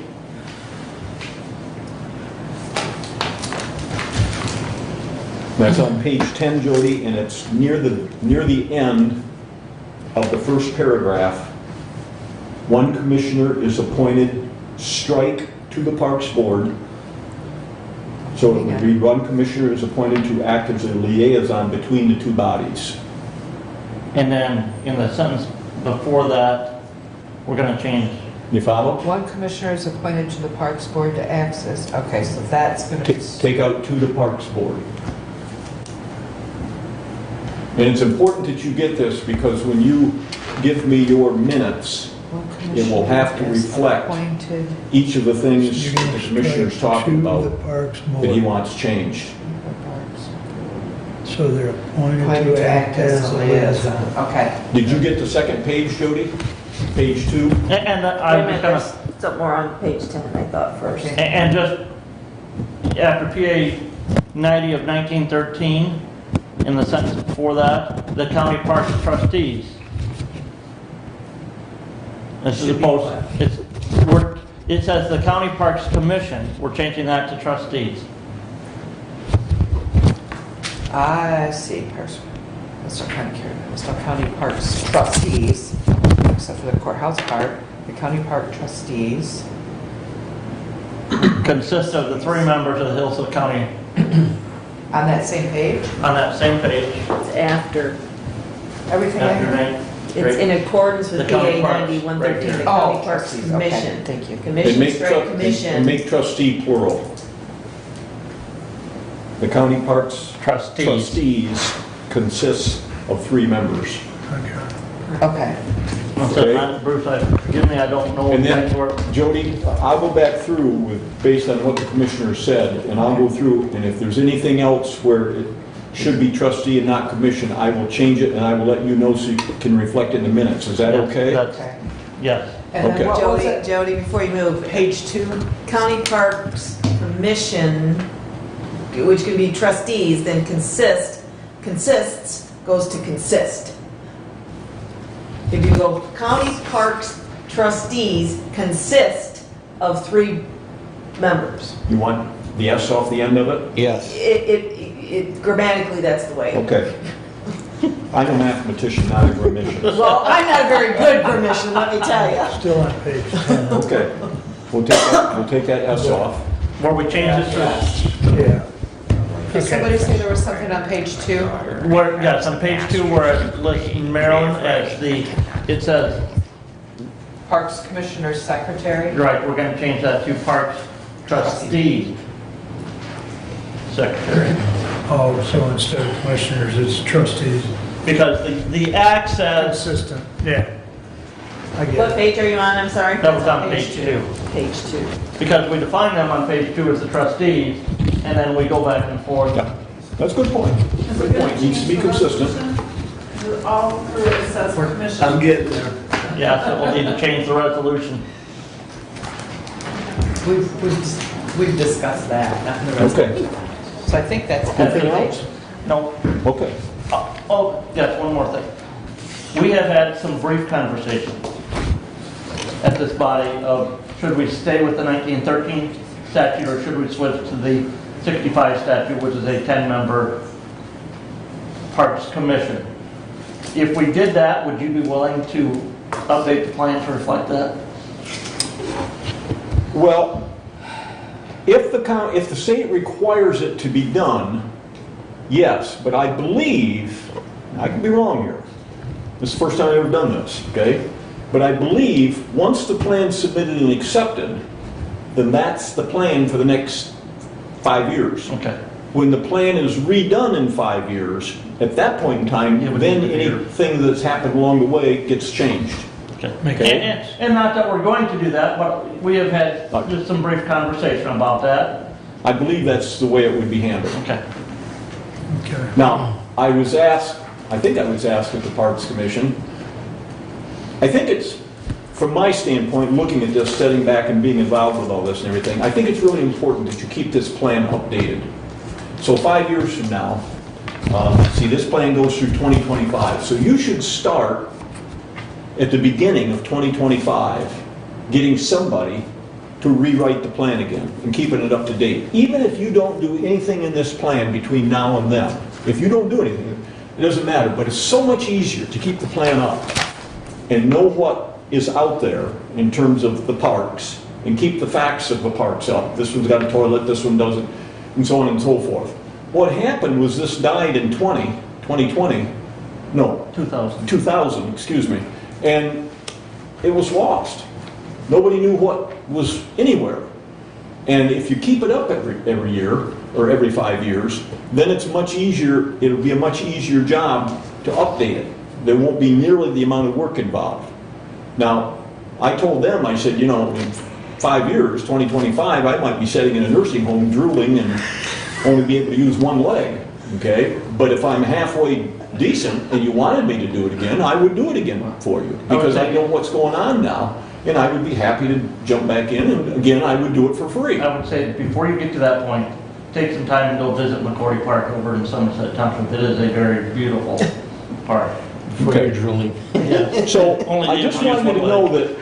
that I'm willing to work with the county. I've lived here all my life. I think a lot of this county, and this is one way that I can give back to the county, and if you want me to do that. But if you don't want me to do it, that's okay too, or if I'm not around. But you need to be thinking down the road who you're going to get to do it.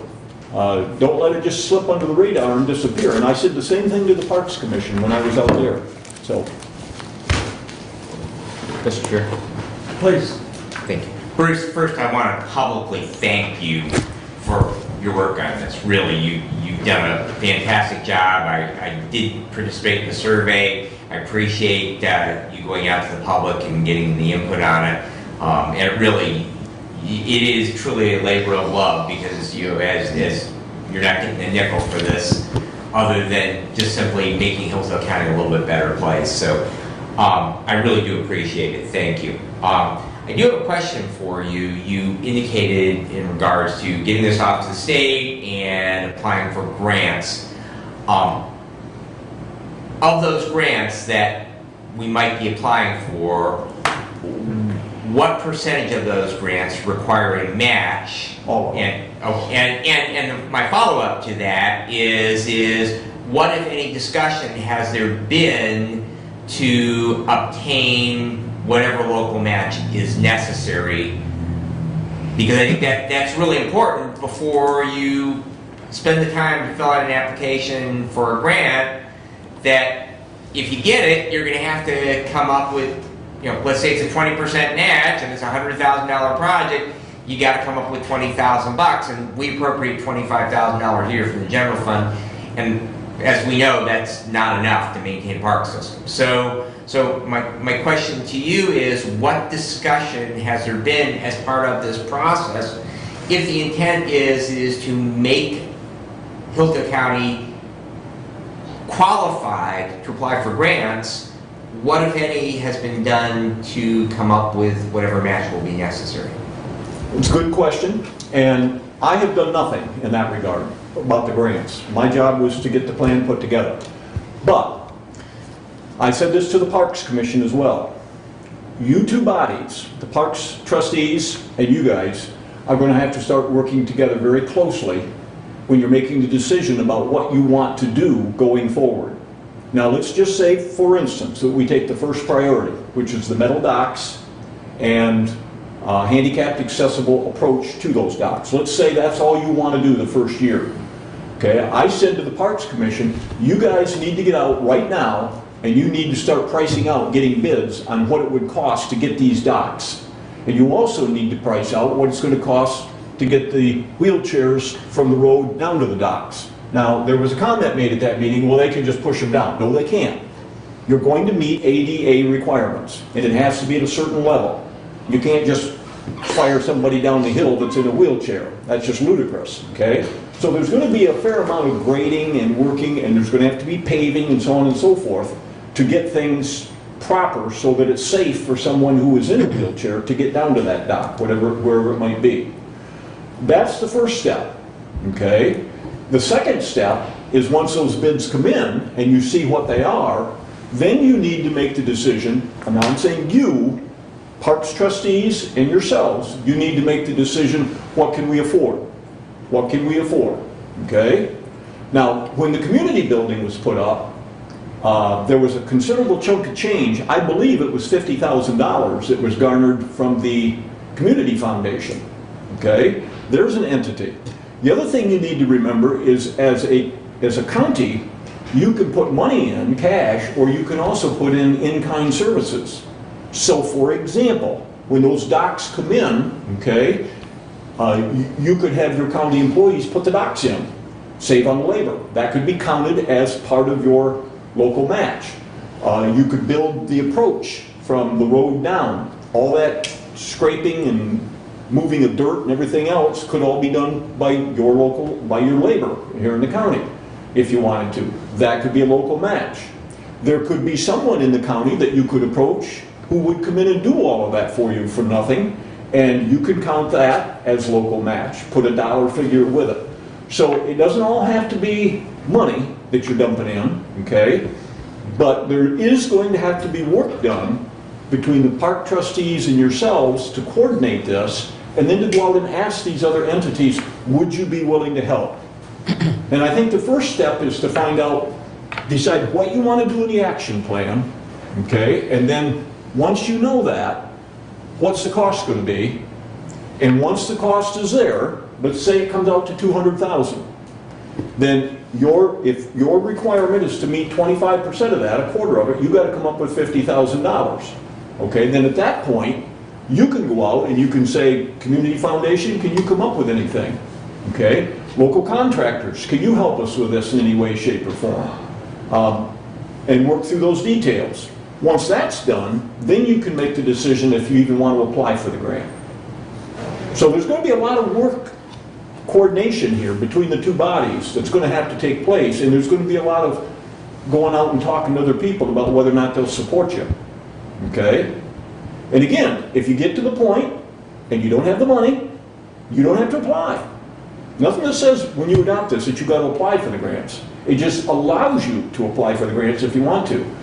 And you do your budgets, you know how much you have.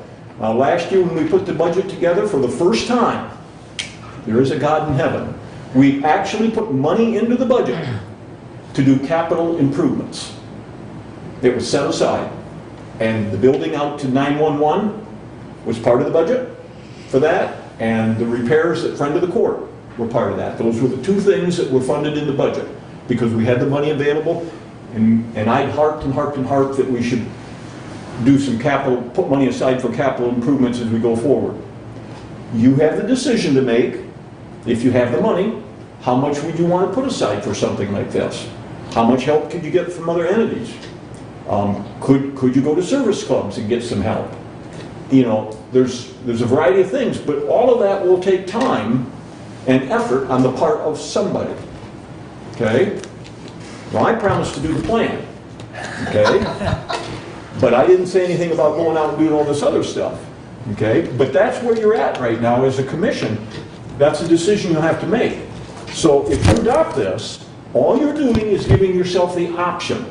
Then you're going to have to do the work to go out and see what other financial resources are available to help you in putting together the parks, improving the parks. Does that answer your question? Yes, thank you. Chair, may I ask a question? When you talk about the docks being the first project, I've also heard that the ponds need to be dredged. So if they're gonna dredge those ponds, should that not happen before docks go in? Or Well, is that something that doesn't matter? it's a good question, Commissioner. The DNR, I got a hold of the DNR, and the guy came down, and Gary Leininger and I went out with him.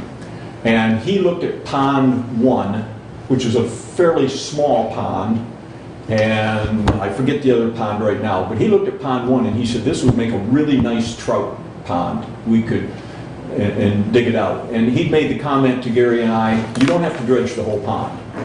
He said, in fact, fish like different levels. He said deep, shallow, in between. So he said, when you dredge them, you don't want to dredge the whole thing out and make the whole thing deep. He said, that'll save you a lot of money on dredging.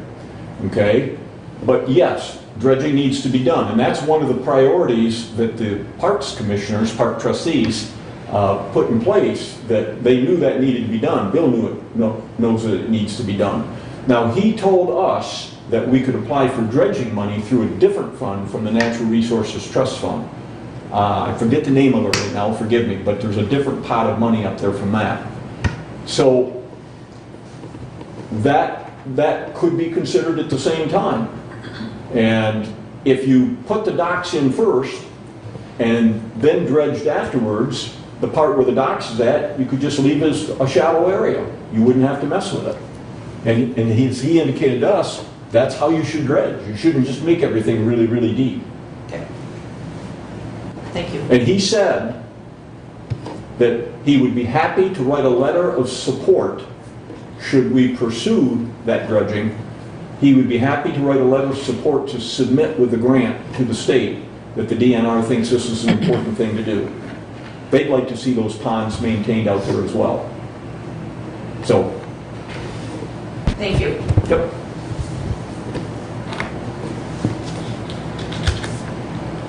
Which brings us now to the resolution.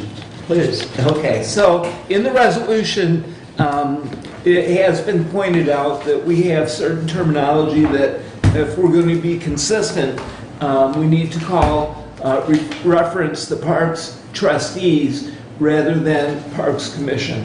So there's two ways to go about this. One is to, reissue the resolution with the proper terminology and bring it back to our next meeting. Or another option is to present this resolution with a motion in support and then do an amendment of the resolution, which we discussed. So I like that. I think that the amendment avenue is the way that I would suggest myself, but I would be open to Well, comments as well. let's read the resolution as it's presented, and then we'll do the amendment. Okay. We'll vote on the amendment, and Perfect. we'll vote on the resolution as amended. Hillsdale County 5-year recreation plan for Hillsdale County, 21-068, June 22, 2021. Whereas the Hillsdale County Parks Commission has undertaken a planning process to determine the recreation and natural resource conservation needs and desires of its residents during a 5-year period covering the years 2021 to 2025. And whereas the Hillsdale County Parks Commission began the process of developing a community recreation and natural resource conservation plan in accordance with the most recent guidelines developed by the Department of Natural Resources and made available to local communities. And whereas residents of Hillsdale County were provided with a well-advertised opportunity during the development of the draft plan to express opinions, ask questions, and discuss all aspects of the recreation and natural resource conservation plan. And whereas the public was given a well-advertised opportunity and reasonable accommodations to review the final draft plan for a period of at least 30 days, and whereas a public hearing was held on June 9, 2021 at the Hillsdale County Road Commission, 1919 Hudson Road, Hillsdale, Michigan, to provide an opportunity for all residents of the planning area to express opinions, ask questions, and discuss all aspects of the Hillsdale County 5-year recreation plan.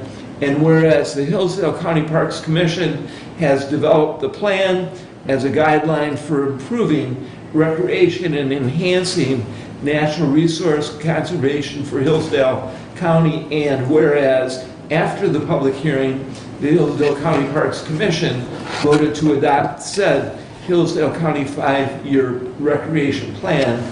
Now, therefore, be it resolved, the Hillsdale County Board of Commissioners hereby adopts the Hillsdale County 5-year recreation plan. So moved. Support.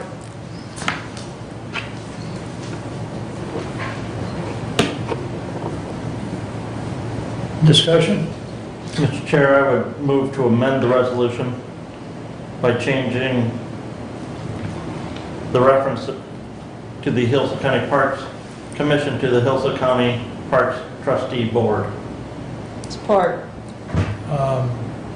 That's in the first paragraph, Second, second paragraph, sixth, and seventh. correct. Okay.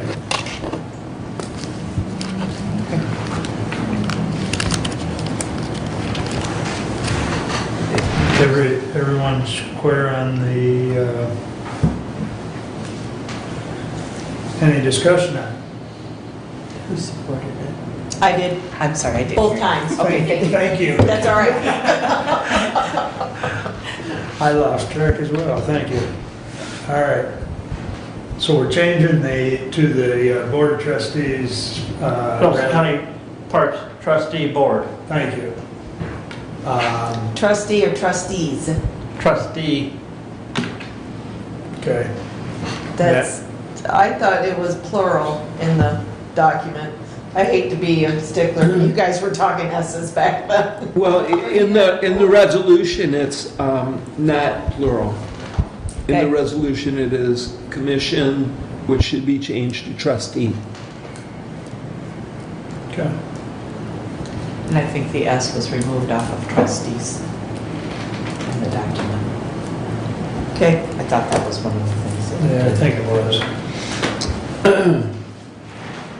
Yes. Oh, no, that was, no, it There's- was trustees. that's what I thought, it was trustees in the document, and I don't know which one's the correct. Well, there is 3 of them, so it would be. Yep, Should have, so it would be He plural. had a trustee board, is what he said for this. Right. so it's Oh, a that's trustee true. board. trustee board. Trustee board, so it would be. It's not, yes. Yeah. Okay, All right. Now that we've got the grammar class going. well, again, I just It's want to be important. consistent. I like consistency. Commas matter. Sorry. Oh, I'm sorry. Go ahead, Kathy. Oh, I'm good, I'm good. Okay, Brad. I was just saying commas matter. Okay. If we can't smile a little bit, we're all in trouble. So we vote the amendment first. Please, all those in favor of the amendment as presented signify by saying aye. Aye. Opposed? Okay, the amendment passes. Now, I think the way this is with yeas and nays, we probably better do a roll call on the Resolution. resolution as amended. Please. I would also like to offer an amendment to the final paragraph where it's now therefore be resolved and hereby adopts the Hillsdale County 5-year recreation plan. I would like to add an effective date as of today. And I would, since this is a 5-year plan and we've talked about, Mr. Caswell spoke about how this was last done in 2020 or 2000 and has not been picked up since then. And we have talked about our planning ordinance and 5-year. I would like to, in our resolution, we also add language that it sunsets on June 22nd of 2026, simply for the purpose of adding immediacy when that 5-year date comes up, that some future board realizes, hey, we got to do something about this because it's going away. This is So, yeah, 2021 to 2025 in the resolution. Okay, so that would be based on then, it's 5-year 2025, that means it's a 4-year plan, not a 5-year plan. Well, you're counting 21. Because we're adopting. 21, 22. So 5 years from now would be 2026, correct? 21, 22, 23, 24, 25. But it would, But if you want it date to depends, date, if you Right. date it, and if you use 12 months, it's gonna end in June of 2026. It depends on if you're gonna do calendar years The DNR or, does not allow it to end in June of 2026. Okay, so it's a It will calendar end year? On December 31st of 25. Okay, so, okay, So- so this is gonna be So- effective essentially back to January 1st of 2021. Which is the reason I said to you earlier, commissioners, when you get around to redoing this in the future, there are counties that start the redrawing of the plan a year and a half ahead of time. Right, so you really should So start that this by in the time you 2024. actually get through everything we've been through and you approve it, you've got your full 5 years. so with that said then, I would offer that it be effective January 1 of 2021 and would expire on December 31 of 2025.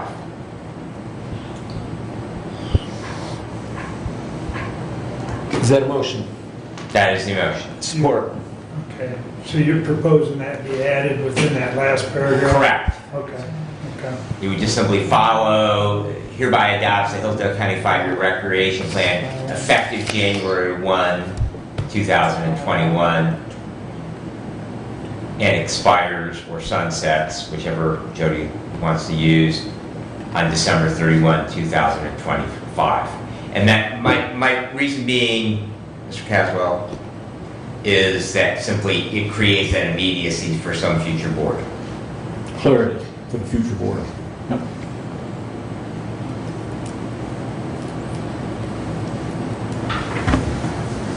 Do you have the print copy? Do you have the tape, you have it on paper there, right? Can I see your paper copy of it? Of the plan? Yeah, as opposed to my PDF, my file on this.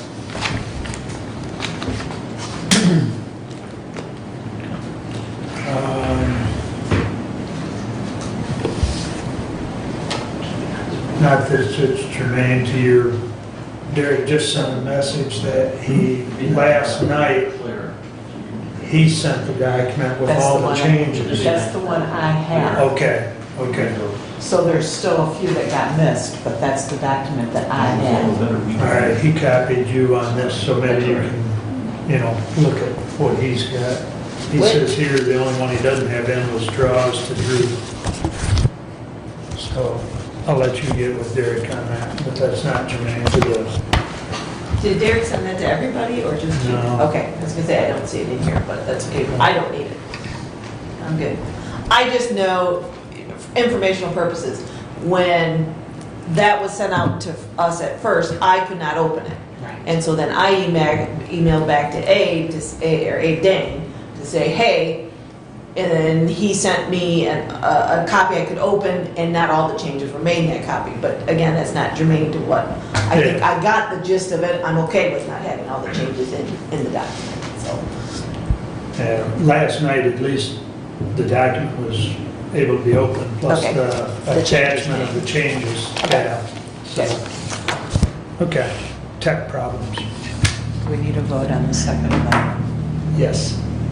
Is there any further discussion on the amendment of putting the date of start and finish? Hearing none, all those in favor signify by saying aye. Aye. Opposed, same sign. Okay, that amendment is done. Is there any other amendments to the document before we vote on it? Okay, so we are now voting on 20-068 as amended. Roll call, please. Commissioner Ingalls. Yes. Commissioner Smith. Yes. Commissioner Wiley. Yes. Commissioner Benzine. Yes. Commissioner Leininger. Yes. Passes 5-0. Thank you. I think that's got us. Thank you very much, Commissioners. I would be remiss if I did not also state that this would not have happened without my wife Beth's technical skills on a computer.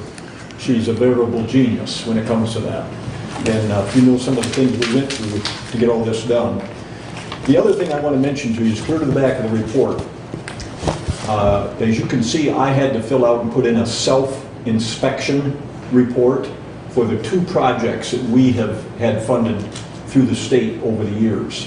Now, one of these projects came from the bond fund that the voters of the state passed way back 1991. The other one came from the Land and Water Conservation Fund, which is money that flows through the state, and then the state distributes it out to entities. It is very important, just so you all know, that good records be kept anytime you get a grant. Because if I apply for a grant 2 years from now, let's say we get a grant next year, and I apply for a grant 2 years from now, they're going to want to know what we've done in the past. You can also see that there's signs, okay, that are associated with these grants. They want those up as well. If they're going to give us money, then they want a sign up there that says this money came from whoever, and they want it up there permanently. Now, this particular sign has been up out at Lewis Henry Park. This deals with community building, but it was setting up against the side of the building because the posts had rotted out, which happens, and they were preparing to replace it. But I just want you to know it's important that you keep track of all that stuff, because if you don't, future grants won't happen. And the other thing is, I want you to know, you have never, as a county, we have never received money from the Natural Resources Trust Fund, ever, okay? The community building came from the bond fund, the other came from Land and Water Conservation. And when you apply, should we get to that point, when you apply for a grant from the Natural Resources Trust Fund, about half of them get approved each year. Okay? And it's hundreds of millions of dollars they hand out, but everybody all over the state's applying for stuff. So you got a 50-50 chance when you apply. The final thing I'll say is, if you get to the point where you apply, make sure that you contact your state representative and your state senator and tell them that you're applying and that you would appreciate their support, because they can nudge things behind the scenes that can be helpful. Now, everybody will deny that that happens, but it happens, okay? So make sure that they know as well what you're applying for. All right? Any other questions? I want to thank you very much. This has been a good example of 3 or 4 sets of eyes are always better than 1 set of eyes, and that's good. That's the way it should be. So thank you very much. We'll get this finished up, and when I hear back from the state, hopefully they'll approve it. But if they don't, then I'll have to amend it with whatever they don't like and send it back up to them again. So hopefully I won't be back to see you, but maybe I will. Okay? All right. Thank you, Bruce. Bruce, on the chair. What's that? On the chair, is that your paper? Oh, thank you. All right.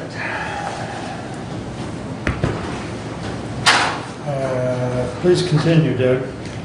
Thank you. We're on my update to the commissioners regarding facilities. The fountain is up and running. That was done last week or so, and it is in working order. The youth home columns were completed yesterday or the day before, and they are, greatly improved over the columns that were falling apart. In the historic courthouse, the HVAC startup for 2 circuits is ready to go online, and that's 2 of 5 circuits. The courtrooms will be the first circuits, as I understand it, that will be brought online.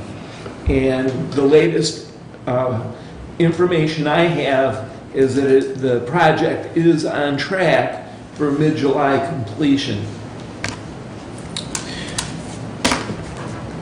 In front of you, commissioners, you see that there are bids that have been received for the parking lot at Michigan Works Southeast. Per their lease, the parking lot shall be resurfaced once within 18 months from the start of their lease. The start of this current lease was September 23 of 2020. Bids have been received from RDK, Belson, and Quality Asphalt. The recommendation is to accept the Quality Asphalt bid estimate to remove and replace at a cost of $38,875. While parking lot resurfacing is in the Michigan Works Southeast lease, it was not a budgeted item. The lease payments that they pay each month go to the general fund. The payment could come from the general fund. With it being in the lease to redo the parking lot, the 18 months from September 23 brings it to March, and repaving and resurfacing cannot be done in the winter. It needs to be done by September, October latest. That's why we have the bids today in front of you, and there are 3 bids. You'll see that there's a variety in pricing on the bids. There's a variety of technical details as well. Quality Asphalt is a 3-inch reconstruction. Both RDK and Belson are 4-inch. The Belson and RDK estimate bid are substantially more than the Quality Asphalt bid. Director Finley and I talked about this yesterday. This is the lower parking lot at Michigan Works Southeast. It is a low volume traffic count. And we feel that the 3 inches will be better. To put a cap on raises the parking lot to a point where it is over the sidewalk and there's a gap, so the water flow is not safe. There will be freezing that occurs in ice. Reconstruction actually is the better choice in this case. With capping, anytime you do provide a cap, there's a reflection and a mirroring of any crack that is there. The cap is a very short-term fix. It is an option. The better option is to do a reconstruction and a repaving. So the quality, if I may, Yes. the quality asphalt bid, you're looking at option 2, which isn't the 19,750 that's on the estimate sheet, but rather the 38,875. Correct. Would you say that again, please? On quality asphalt, on the estimate, the total says 19,750, that's option 1. If you read option 2, that's 38,875. And based on the discussion that Commissioner Ingles made, I think that's the one he was referencing. 38, yes. 38,875. Okay, okay. So, which was, I know, when looking at these, because I didn't get them to this morning, again, I'm not complaining there, I'm just saying, in looking at this, I was thinking the bid was 19,750. The bid is 19 for the cap. Right, The but that's cap not what we want to go with. Exactly. Okay. Now, there is another option, and the option would be, the facilities department can put concrete in that as well. They can do that job. However, in this case, that isn't the preferred answer to this. Question, if I may, was this not on the facilities department's agenda for this summer? It was on the agenda, it was not in their budget. Okay, because they didn't request. So the timeline, 18 months, would be March, you're not going to repave in March. So another option would be is to contact Michigan Southeast, Michigan Works, because that's who the lease is through. You could contact them and see if this could be repaved next summer. And I don't know if that's a big issue, whether it has to be done this summer versus next summer, because it wasn't in the budgeting process. Right, the reason I bring it to you now is because the way the wording in the lease says within 18 months of the signing of the lease. Right. That's why it's here today. Right. Can that be done? Maybe. Don't know. Well, I would say that needs to be explored and kick it into 22, not only for budgeting reasons, but we can fall back on the excuse that everybody else is using. COVID has delayed everything, so, we could fall on that sword as well. I don't think that parking lot is so bad that it couldn't be budgeted in and done properly as far as the budgeting process and done in the early summer of 22. We have a Michigan Works Southeast board meeting this afternoon, we can maybe, That would be very apropos, so. And when that lease was negotiated, I don't know who negotiated the lease. Randy. Say that again? Randy, okay. When they were talking about resurfacing, was the plan for the $38,000 job or was the plan for a $20,000 job? That would be my question. What was the thought process? Was the lease built thinking that it was only be a $20,000 job, not a $40,000 job? Okay. So that's more informational, to know. So, So no action at this time. no. To continue my report, Folk Construction has sent bid specs. I received an email this morning that bids will be received June 30 and opened at 1:30 p.m. at the Sheriff's Department. And that is for the facade at the Sheriff's Department. what date was that? I'm sorry. The bids will be received and opened on June 30 at 1:30 at the Sheriff's Department. That part is Yeah, that's what's in the bid proposal, is that it'll At be, the sheriff's it'll be department? at the sheriff's, Okay, it'll be at the sheriff's. but the sheriff won't be the one opening them? Well, the sheriff will be there along with Matt Taylor from MTE. MTE Engineering. Thank you. I know you and I have talked about that, but I just want to make sure that, because MTA had originally agreed they would be the ones opening the bids, so that's what we're going to try and hold them to. So, Yeah. Who's MTA? MTE, Michigan, MTE. yeah, MTE. It's the engineering firm within Folk Construction. Okay, that's- I think it stands for Matt Taylor Engineering. Okay, I think all you're right, right, all right. but, yeah. But Another I acronym. don't know where Matt came up with the MTE Yeah, from. okay, again, I just need to know if it was Michigan Transportation No. Equipment, I don't know, but anyway, that's where Too I many just. acronyms. That, Yes. yeah, that I didn't contract that know was entered into last, November, December? by this commission with MTE Yep. for that service of Yep. designing that bid pro.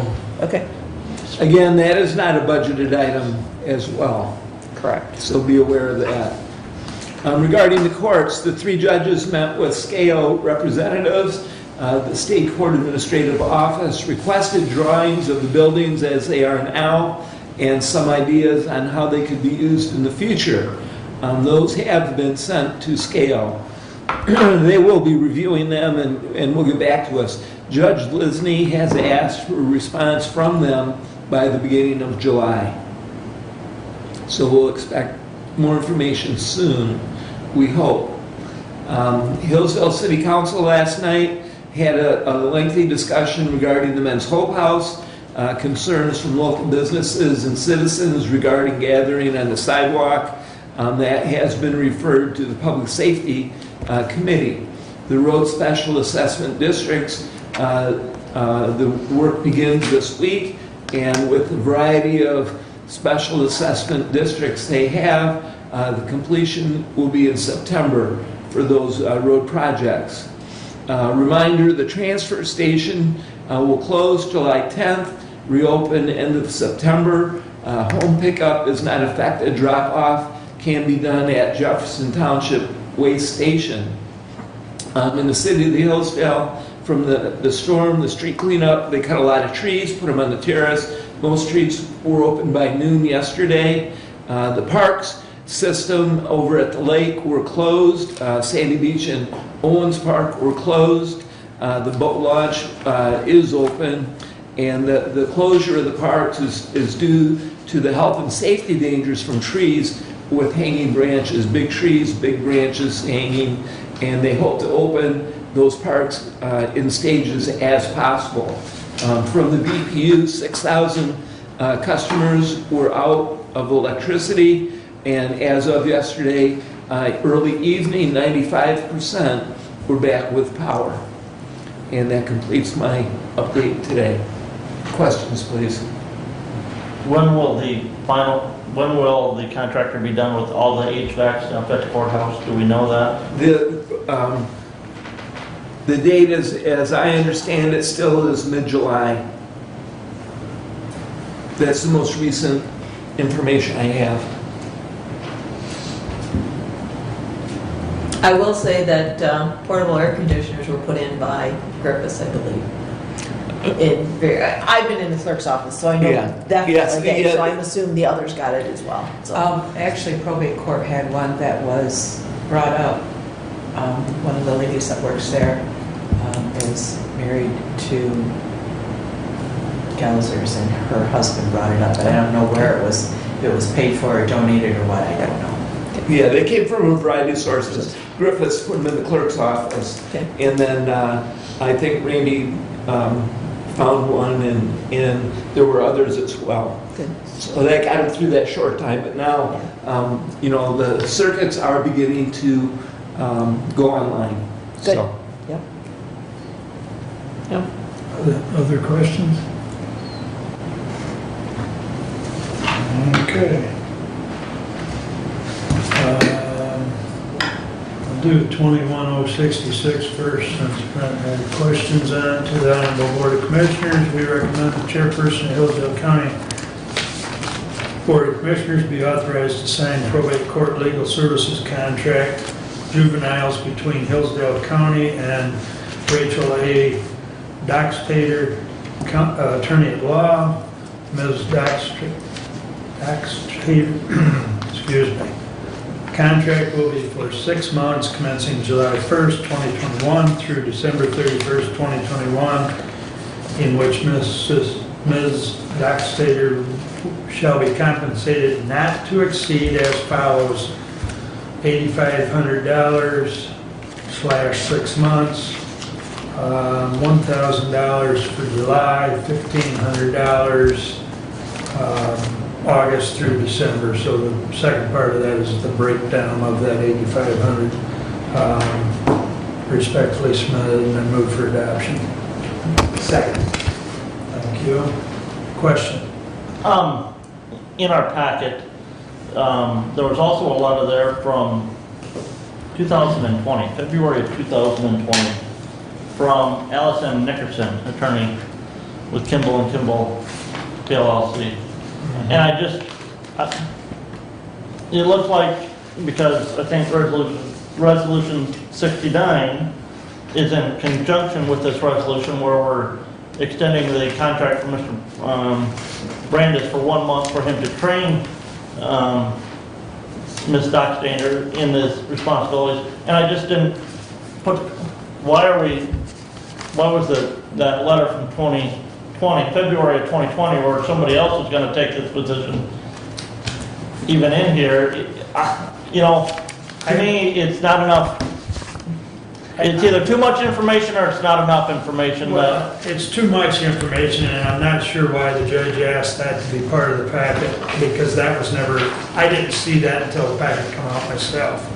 So I'm kind of confused as you are. So I guess I would classify it under that TMI category. So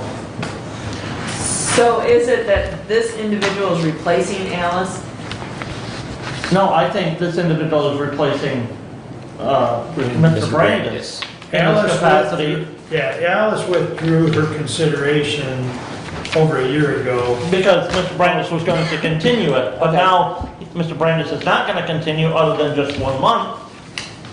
And so now we've got Ms. Doxtander. I don't even know if this Alice Nickerson is still in Coldwater, but it's at an adjustment. All right, so that's extraneous information You in said its over entirety. here. And I would agree with you, I saw the same thing, and I'm thinking, and the judge said, NA, Alice will assume, so what is she assuming? So anyways, this is extraneous information, it sounds like. Yeah, Okay, exactly. okay, strike from the packet, please. So, yeah, that, I said, I was just lost. yep. All right, any further discussion or comments? I think it was too much information, but I didn't know it was in there, so I apologize. But in any event, yes, this young lady will be trained by Roy for 1 month, and then she'll resume the duties. Where is Ms. Doxtander's, where does she practice at? Hillsdale, is my understanding. You got your directory, I mean, you should have her information, she's admitted to the county bar. Yeah, should be in the little directory, if you're looking for a physical address. Well, if she's with Family Court Legal Services Contract, it's Juvenile Division 29 North Howell Street. That's the courthouse. Is that the courthouse? Oh, okay. Brad's got his book, Okay. it should be right Let's there. find the bar, Front okay, and Doxtander. As of this, that there is no Doxtander as a member of the Hillsdale County Bar. It skips from Bert Kimberger, Rod Dunham, Andrew Fink. Well, So she may be one of the new recruits. that very well may be. It's just as of the publication of this directory, she was not a member of the county bar. Because I know all three judges have been trying to recruit some new blood into the Comes into county. the county, yes. So,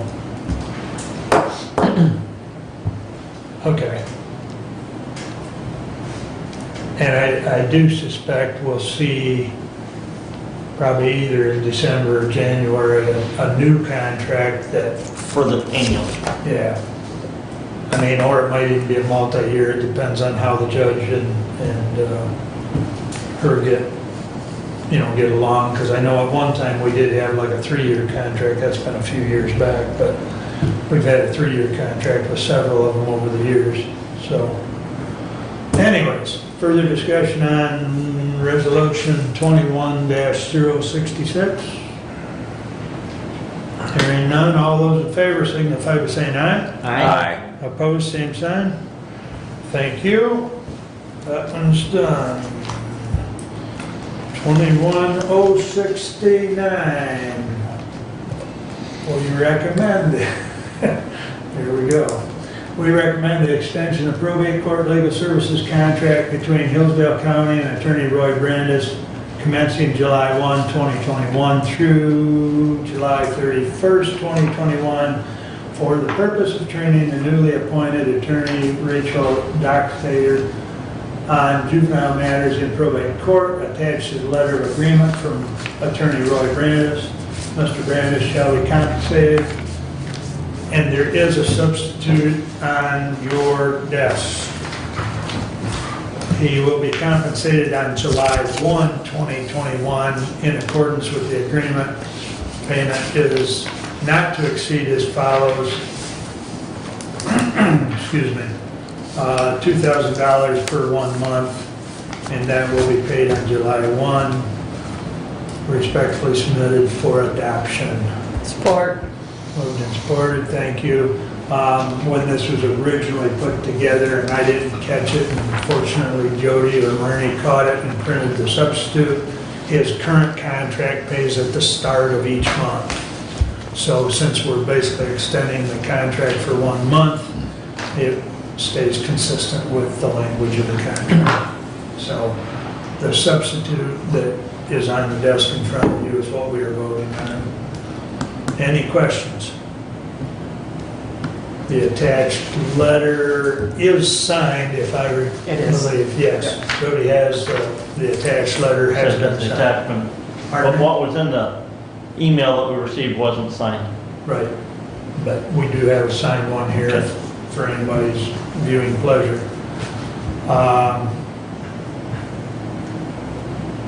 Okay. All in favor of 21069, signify by saying aye. Aye. Opposed, same sign. Thank you. That passes the new hire checklist.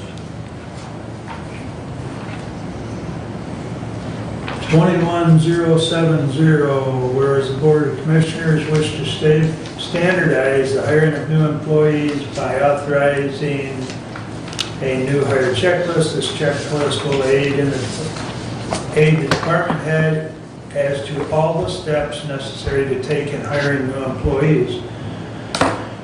Therefore, be it resolved, the county clerk will transmit the policy to all departments of the county following the adoption, as well as posting it on the message of the day, or better known as MOTD.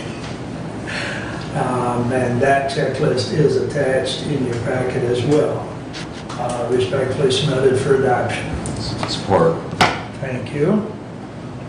Questions or comments? The only question I have, and this is going to be on this one and the next resolution, Say that again. and this same question applies to this one and the hiring And the exit. and the exit, Yep. is when I hire an employee at my place, we both sign an employment agreement. Mhm. Is that done at the county? Do members of the SEIU classification, do they have to sign a copy of that agreement? Or are they provided with it and not sign anything? I know when we negotiate I'm serving on the Walden School Board, as part of that negotiations, when you enter into that agreement, a teacher hires on, they all sign an individual copy of that agreement.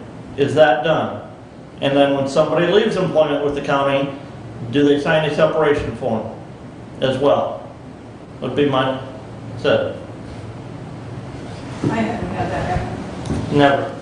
Not since I've been here. Mr. Chair? Go ahead. I know that when we adopted our employee handbook, at that time, the intent was that the employee would sign an acknowledgement that they had received it, and they would actually receive a copy. However, I don't believe that that has been the practice.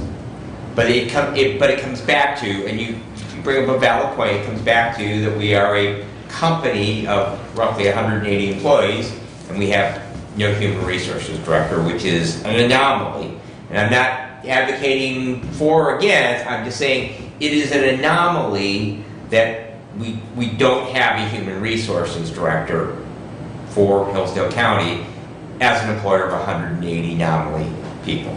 So it speaks to that. Yeah. You know, and I guess to be, on the first day of work, hey, you need to sign off that you've received a copy of the SEIU contract if you're in that union. Or you've received a copy of the sheriff's deputy's contract if you're in that union. And to me, like I said, I think this applies to the next resolution as well, a departure checklist. You know, we don't necessarily do post-exit interviews.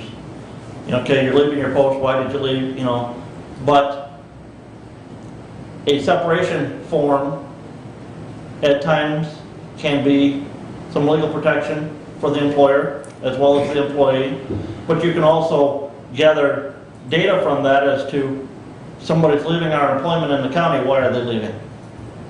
And because a good separation form will give that departing employee the opportunity to add comments, you know. These are, either one of these checklists are working documents. Yeah. I mean, they can be added to or made You know, changes, because they're, like anything else we do, it's pretty much a working document. And so maybe underneath that, on start day, you put another box there, employee received,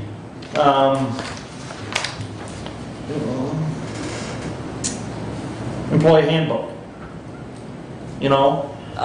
They give copy of employee guidelines booklet to employee after clearance background check under prior to start date. Okay. That would be the employee handbook. Now, I don't know if anything says anything about the union contract. So, I don't think they have to sign that till after their 640 hours. Yeah. because they're not technically part of the union until then. Right. So there was just a recent change with SEIU that there was a new employee that requested a copy. The union steward said, you don't get a copy until your 640 hours are up, because most of what's in the contract doesn't apply until that time. Well, but that 640 applies, and that's in the contract, so, Right, well, bear with me a moment. That employee now has a copy of that because the union steward reached out to the union says, well, we've changed our policy. They get a copy upon hiring. Because there are actually 3 places in the SEIU contract that makes reference to the 640 and or the probationary period. yes. So yes, a new employee is, at least under the SEIU contract, is entitled to a copy of that right up front, once the background and everything's done, okay? I can't speak to the other contracts, I haven't looked at them that closely yet, but.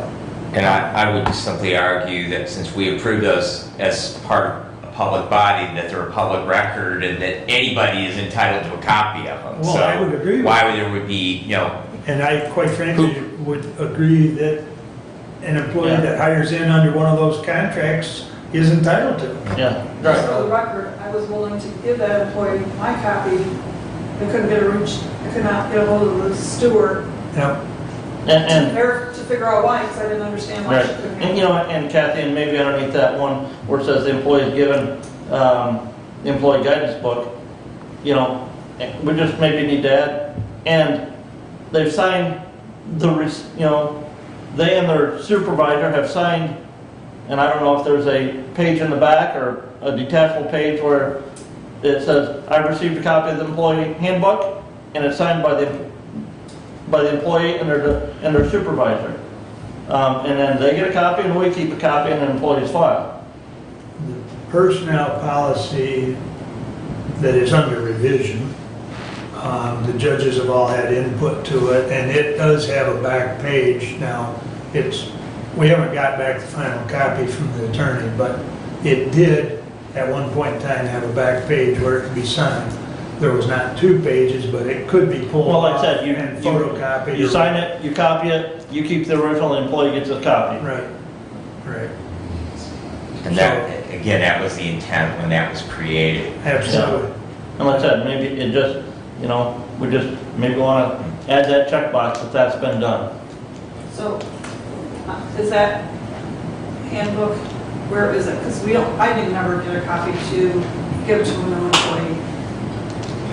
Well, to give you the old one right now would be redundant since we're trying to I'm just get it. saying, I don't But have yeah, that. we can, as soon as we get that back and the board reviews it, I'll make sure everybody, all the elected department heads get a copy. And then, Eventually, I have a new one comes. I Yeah. don't have it hired or Right. interviewed yet, but I'm in that position right now because this is adopted. But there would be no reason to not give her a copy of it, because until we And revise that's it, true. we're acting That is- under that, so. yeah, Jody, can you dredge that up? I think that there may be a copy in There, there. I think there's a copy back there, but I'm sure that, In the, let's see. We're talking about the employee guidelines booklet? right, It's called, well, employee handbook. yeah, Yeah.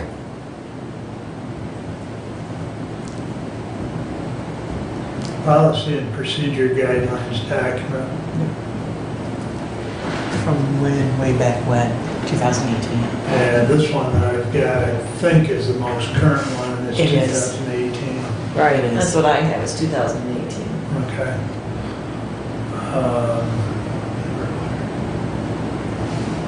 Sending it to you electronically, Steph.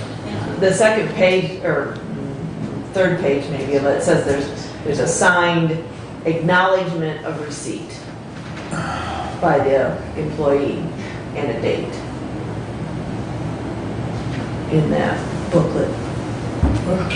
I don't know if anybody maintains that anywhere in their employee file. Well, it well, to me, yes, that should, would be the made, clerk's office that maintains the employee payroll or employee file on all Personnel employees. files. Personnel file. Okay. Yeah, so a copy of that should be in every personnel file.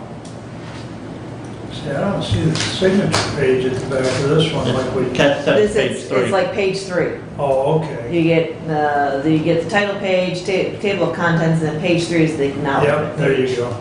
I found it. That's just going forward, like I don't have to go back and have my other employees sign that now. I don't think so. Do you? If It's in effect until, I don't know why technically it's in not. effect, all employees should have signed that they've received a copy of it. Stephanie, they may have done that because in 2018, that was something that Carol had to collect all of those. Yeah, but I have Jennifer, she's Oh. started in May. Yeah.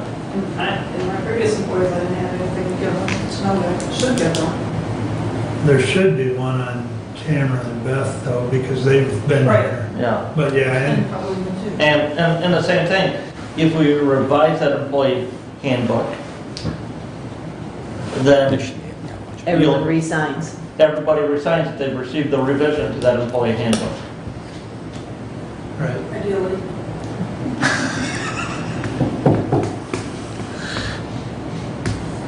Okay. But the elected officials don't have to sign this? Technically, we are employees, we should Right. still sign it. Yes. Because I know as county Right. commissioner, I never signed one. I never signed one either. So, Don't feel bad. no, don't feel badly. But that, that does beg a great question that I know that one of my units of government, they have a similar, smaller document, and that their employees and all of their council members sign an acknowledgement that they have received a copy of it. And I think that's because you're absolutely spot on. We are employees of Hillsdale County. Even though we are elected officials, we are all employees.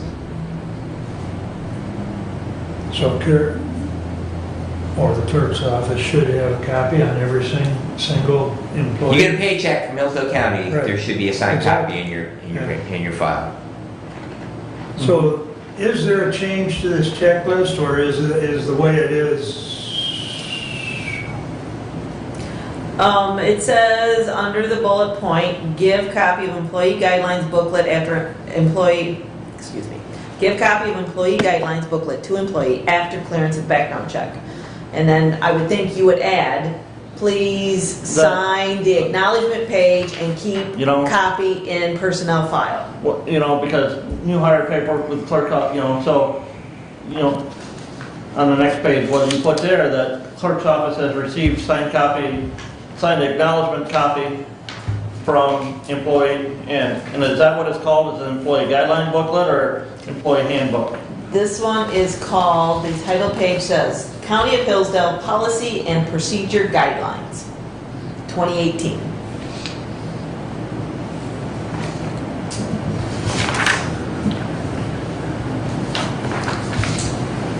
Okay, help me out here. It's been moved and supported as it is. If they want to make a change to the document, then Yeah. probably should do a motion to do so. If that's what- That's what I was.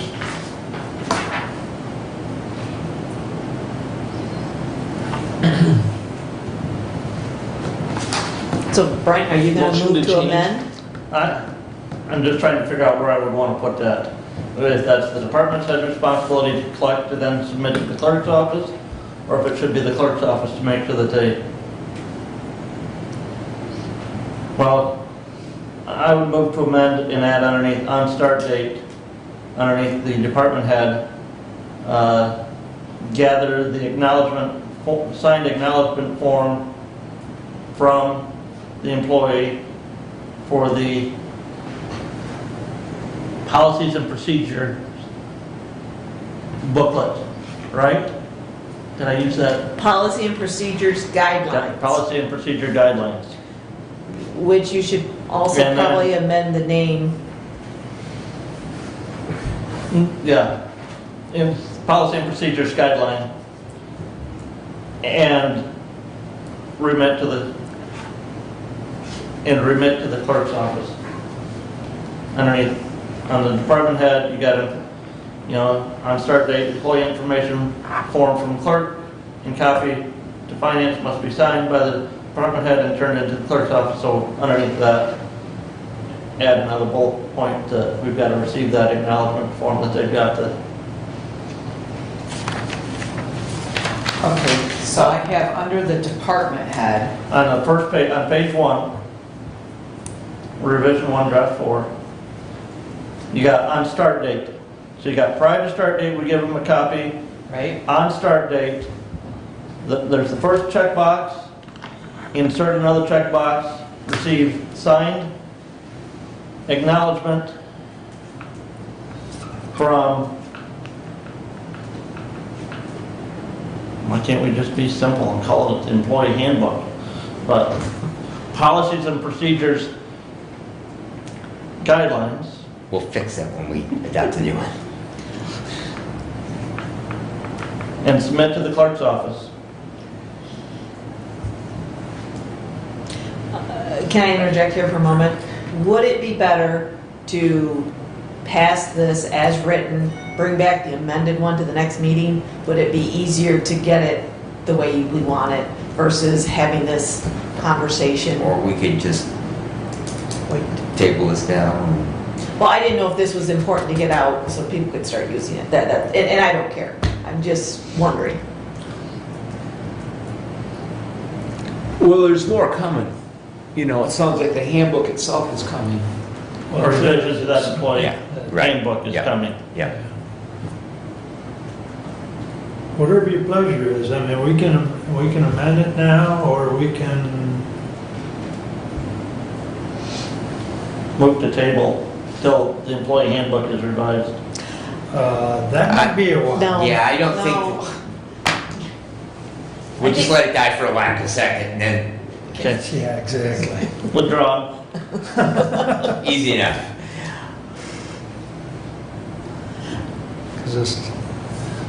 Your amendment hasn't been seconded, right? So Correct. that can die due to a lack. Yeah. Okay.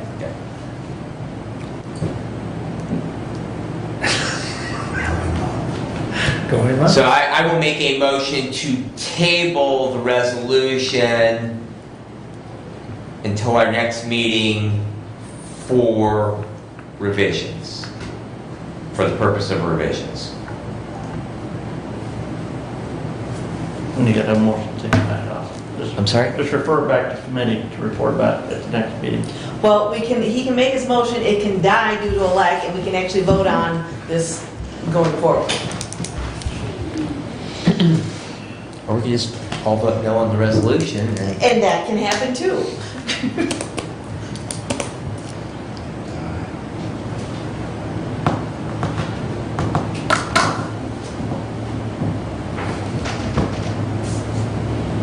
Is that motion dead? Mr. Chair? Sounds like it. Okay. Mr. Chair, I move, Support. Mr. Chair, I move to refer resolutions 70 and 71 back to the Management and Personnel Committee for slight Okay, Can I revisions. stop you? You can only do them one at a time because they're not being presented as, Okay. you have to do them each separately. Move to refer resolutions 70 back to the, and the checklist back to the Management and Personnel Committee for revisions to be brought back at the next meeting. Support. All in favor, signify by saying aye. Aye. Aye. Opposed, same sign. Aye. Thank you. Okay. I feel so alone sometimes being the only... Oh, no. Okay. And Do you- Mr. Here, if I might interject, just go ahead and introduce the next resolution and let's let it die for lack of a second, and then we'll come back with it next week with those, and then that way we eliminate the whole. Or you could actually just request that it be removed and not presented at this time. That's right. There. My question would be this, these were out to us, we knew about these, why weren't these concerns expressed prior to this meeting so they could have been amended? So this is a procedural thing, so now we don't have anything, now it's gonna be referred back and changed, but if the two people working on them doesn't hear our concerns, they're not gonna be changed. So how does just referring them back gonna get them back to us in the manner we wanna see it if we don't discuss it? It's true. She has a point. Yeah. Introduce it. Got a spot on my glasses, I can't see. 20-071, to the Honorable Board of Commissioners, whereas the Board of Commissioners wish to standardize the exiting of an employee from employment by authorizing a separation from employment checklist. This checklist will aid the department head as to all the steps necessary to take when an employee leaves employment. Therefore, be it resolved, the county clerk will transmit the policy to all departments of the county following adoption, as well as posting it on the message of the day. Respectfully submitted for adoption. Support. Thank you. Discussion. Again, and I don't know, never been in this position here, you know, we require them to have keys turned in, you know, I don't know that communication back and forth between the clerk's office and maybe that department head to make sure that all of that stuff's done before the clerk's office issues that last and final paycheck for that individual. And again, I would like to see a separation form developed that is signed and made a part of this, that we get a signed separation form whenever someone leaves employment. Can this be the separation form with the appropriate signatures just added to this? I would add some questions to that for the employee. So you want a true separation form so they have essentially their You know. information on what went well, what went badly. Right. So,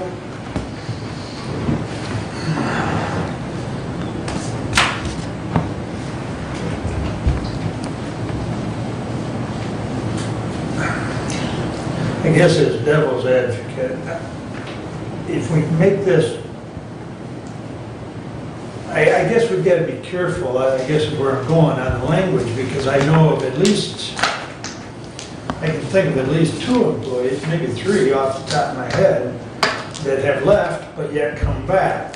So the language or how you word this is, Well, but they're separated at that time, they're rehired, and so they become, I know where you're going, but we've also got to be very careful of what we put in the language, because you can't, I don't think we want to be so restrictive that if they leave next month and come back 6 months from now, there can't be a conflict, I guess is what I'm saying. yeah, and like I said, you know, the separation forms that I have seen, that I have used, are very vague. You know, it's, you know, some of that stuff, you know, going through who's your supervisor, you know, going through some of those same things, that the keys are returned, that the badge is returned, you know, all of that stuff is on there. But then it gives that employee, if they so choose to, the opportunity to comment as to their time of employment, and it gives their supervisor that same opportunity. Not that it's required, but it's an option. I'm okay with that, other than the fact, I'm not sure what, unless Brad's got some ideas, him and I are gonna have to look at this, but, you know, if you've got some ideas, I'll be happy to look at them, because I guess my only question would be is the scope of what we're trying to accomplish with that. So, You're good. so in other words, if we're trying to create a legal protection document, all right, then I would suggest that we have Mr. Thompson draft us a document for signature. If we are trying to get feedback as to, as Commissioner Smith said, what went right, what went wrong, all right, then that is an entirely different thing, and then that, to me, then begs the question, what do we do with that information? In other words, we're going to collect it, okay, who sees that? Who is going to do anything with it? Because I'm really big on, if we're going to do things, we don't do them just for the sake of doing them. We do them because we're actually, it's like this recreation plan. It's like the planning commission. Do we do things just for the sake of doing them, or do we actually utilize that information? So that's my only concern about what we are trying to accomplish. If we are simply trying to checkbox whatever legal protection we would garner with it, then I would say let's get Mr. Thompson to draw us up a document. He's going to cost us less than Keller Toma. Keller Toma is going to cost us. We have him draw something up that's pretty short and sweet. The employee acknowledges it, their supervisor acknowledges it, and a copy of it goes in their employee file. So, but if we're actually looking for information, then that's a horse of a different color, and then I guess we really need to know what we're going to do with that. And on that, so if an employee put on there that they're leaving for higher wages somewhere else, you know, their supervisor should see that before it gets turned back into the clerk's office. So their supervisor, that department head, can have that information to inform us when it comes time to renegotiating that contract or setting that wages if it's a deputy. You know, hey, we're losing employees. These are the reasons why we are seeing that they're leaving employment here in the county. County government or any government's never going to compete with the private sector, period. So, go ahead. if I may. So what I'm hearing is it's not a legal issue, it's more of an informational issue. I So, think, and also to sign, you know, to me, there's also the legal ramifications. Hey, you know, yeah, we're doing all these things, but how does the, you know, here again, it says, you know, inform the existing employee to get in touch with the clerk's office to discuss last paycheck. Well, how does the clerk's office know that the first 4 things on this have been done? Okay, there's supposed to be an email sent to the clerk notifying them.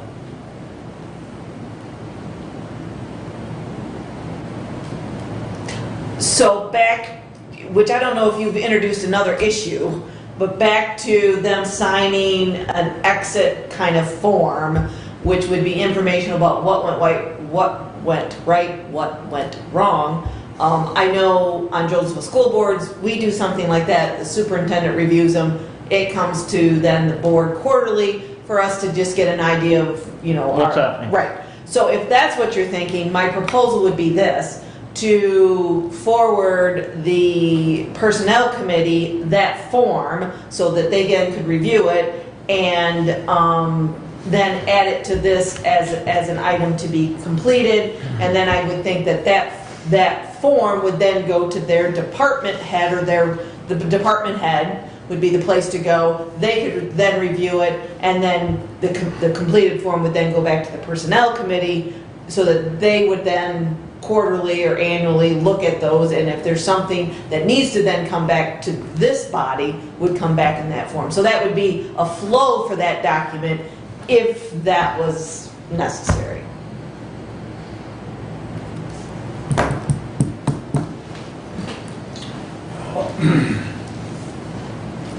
Go ahead. No. No? Thought you had something.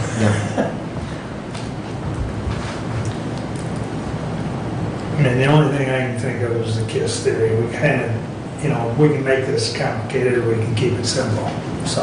And like I said, my question, does the employee, when they start on, sign anything? Other than, you know, some of those federal and state forms that they have to sign? Yeah, you know, W-4, I-9, As far as exiting, as far as coming on, but also when they leave, do they sign anything? I don't believe they ever have. No, we've never signed anything when somebody leaves. But I got a resignation letter, I want it in writing, it's got a signature. Right. So, and I keep that myself and then my employee for And I files. think that probably runs true with most elected and department heads. They get letters of resignation, do they not? Well, especially an elected, because Right, they work for her. right, right. So, I think the attempt here was just to provide some simple checklist to assist in the process, not complicate the process. Can I add something? Please. Part of this is because sometimes when somebody is leaving employment, the clerk's office doesn't get the information that that employee has left. Or there's, you know, how many hours of this do they have that they're getting paid for, or what have you. And I think that's what part of this is to make sure that communication to the clerk's office gets made. Sometimes we have people that get hired in and the information doesn't get to the clerk's office until the last second, and there's things that have to be done. Yeah.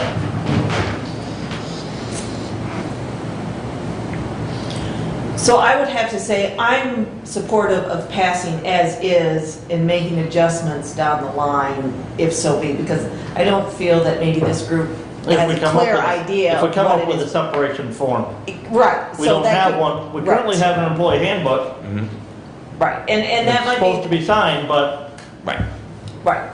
So I don't know that we're in agreement on the separation form, so rather than not having anything, I would prefer to have something. So that would be my take on it. The other thing I would like to see is it dated as to what date, much like the first one is dated as of May 24th, 2021. It'd be nice to have date on here in the bottom corner, but that's just kind of semantics. So, the other question is if we were to pass this motion, do you want a separation checklist before you get the new hire checklist? We're kind of, I don't care, that's just a thought. So, again, I think that's, Well, they're leaving more than they're coming, so maybe. Well, there you go, there you go. It's, what's necessary, right? Okay. so further discussion on 21071, or are we ready to vote, or I'm ready to vote. all those in favor signify by saying aye. Aye. Opposed? Aye. 4-1. Thank you. At least we stayed consistent. We had 4-1 on the other one. Thank you again, Commissioner. I didn't have a chance to find my copy of my separation form. Do you want mine? No, I got this. I got this. Oh. What I Oh, need from first. your office? Yeah. Okay, I see what you're saying. And I will follow up on that new updated version of the employee guidelines, because I haven't had Okay. any communication in Okay, a couple real of weeks simple. on that. But, and your suggestions for that employment checklist, get to Brad and I, if you would, Yeah. please. Thank you. All right, moving right along, 21072, the Honorable Board of Commissioners, the board recognizes the following individuals appointed to the ETSB by the agencies or municipalities. Members Chief Dennis McNatt, Wright Waldron Fire and EMS, County Fire Association, partial term expiring 4/30/22, alternate member firefighter Jeffrey Calvin, North Adams Fire Department, County Fire Association, partial term expiring 4/30/2023, respectfully submitted for adoption. Support. Thank you. Questions or comments? Mr. Chair. Please. Just a couple of comments, and it's really more general than it is about this particular resolution. Just in the way that a lot of these appointments are, it would be really, really nice. And this one really is not, because it's a recommendation from the Fire Association. That's what they give us. But just as part of this process, it would be really, really nice if maybe we were to use our committee system to review better and then have a recommendation from whatever committee that would fall under, especially when we have applicants outside of, when they're simply commissioner appointments that we have a requirement either in our board rules or statute, that's fine, but it would be nice if we would use our committee structure. And then just also as an edit, one of the things I've kind of learned about the 911 board is since they have regulars and they have alternates and they really like to keep their people, that they're actually kind of gaming the system because we have term limits. And so what they're doing is they're just taking the alternate and making them the regular one, and taking the regular one and making them the alternate. And so they're really circumventing the idea that we get new people. So and that might also be something that we could address through the committee process, having a little bit better review and oversight. Like I say, this resolution, it's specifically the makeup of their board. It is whoever the Fire Association recommends, that's who the person's going to be. And then the 911 board, basically, they rubber stamp that, and then it comes to us for final approval on it. But again, that's pretty cut and dry. But just as part of the entire process of making appointments, collectively, it would be nice if we would use our committee system a little bit better on that. Good point. I mean, that has happened with more than just the ETS people.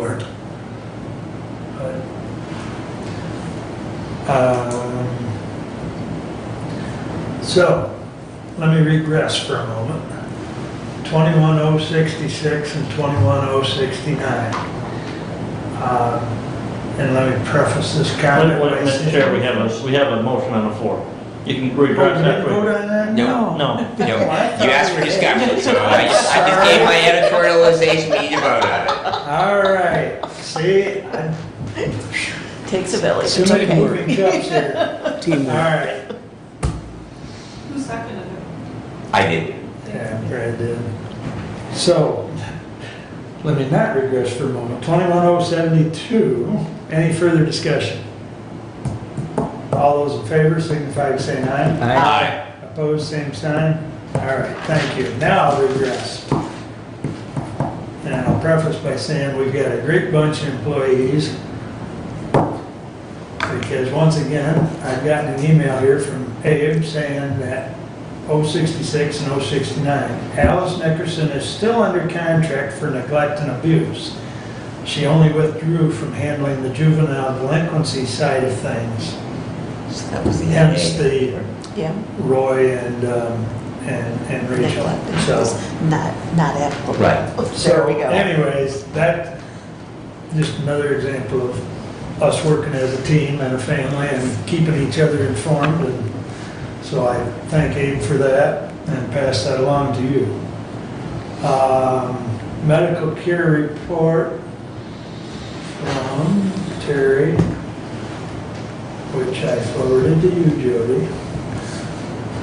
He says, good morning, weekly COVID testing of all unvaccinated staff continues. The last positive staff member was on April 29th of this year.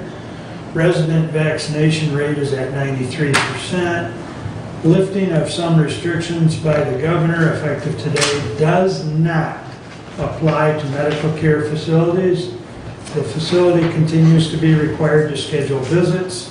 Masks must be worn throughout visits, as well as screening upon entry. We expect DHHS to issue new guidance that focuses specifically on nursing homes or facilities in the coming days. Ancillary services, including optical, dental, audio, podiatry, have fully been restored. COVID testing is available for all visitors at no cost to the visitor. New admissions continue to be taken daily at the facility. Hillsdale County's positivity rate continues to decline. This morning, the county's positivity rate is at 3%, with a case per million at 18.7. The Jackson region, including Jackson, Hillsdale, and Lenawee County, has a positivity rate of 1.7 and a risk level at B level.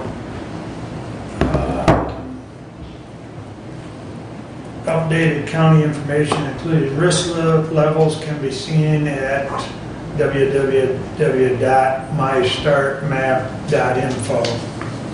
And he says also a big thank you to BPU for their quick action and communication during the recent storms and power outages.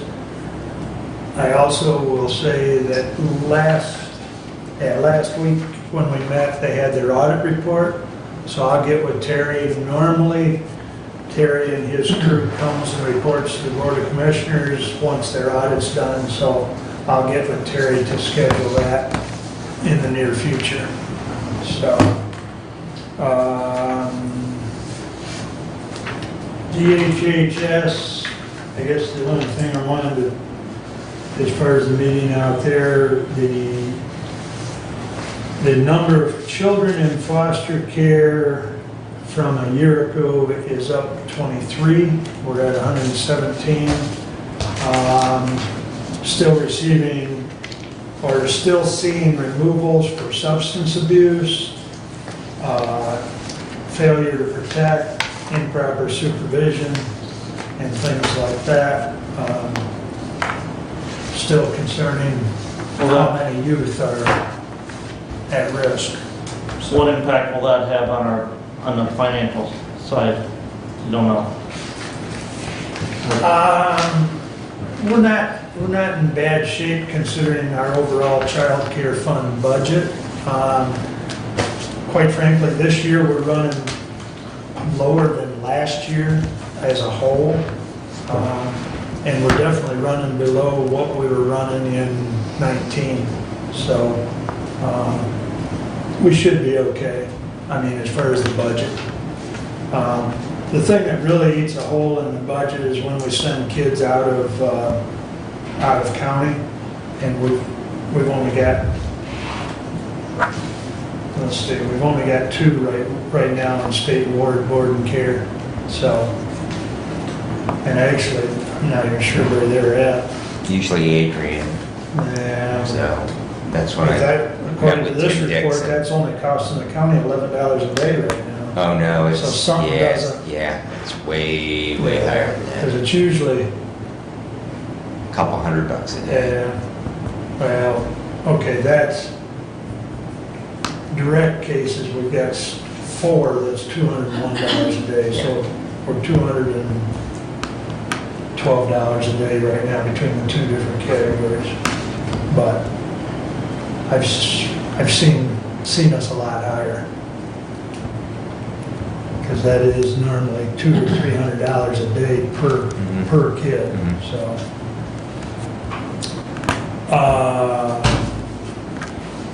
To add to the stack, Mr. Dixon, Tim has agreed to help me muddle through the opioid lawsuit stuff. Megan was before she became the judge, and so Tim's helping. So this nice little packet here I just got the other day, and it actually came to the house, but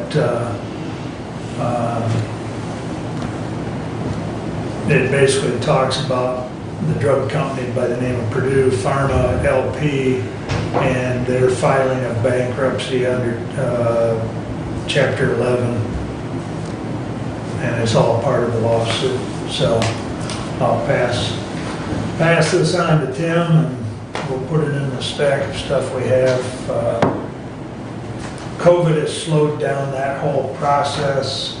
Tim and I talked with Mr. Bernstein about, I don't know, probably 2 months ago, and a lot of things have gotten backed up, much as our courts have as far as because of COVID, so. That's all I have unless there's a question. I would just make mention, with the governor lifting mandates, my understanding for the school districts though, they haven't come out with the guidance on what they have to do. Have you heard that same thing? We had a board meeting on the 17th of June at Jonesville Community Schools, and I know that was a question I had there. It's like, well, if the mandates are lifting, why are we still doing what we're doing? And I was told that they were gonna come out with specific guidelines for schools.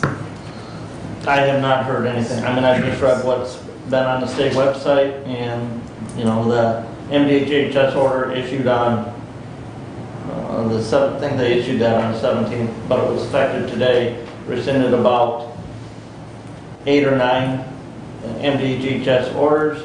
So, you know, those orders have been rescinded, so now, you know. Right, so I guess the point being is more of an informational thing. You know, at our school board meetings, we're still wearing masks because that's what they require even if you're vaccinated. So even though it sounds like mandates are being lifted, and they are, Yeah. it doesn't mean, much like you said out at the medical care facility, at the hospital, if you go into a doctor's office, again, those things are a little bit different depending on what business you're walking into, so.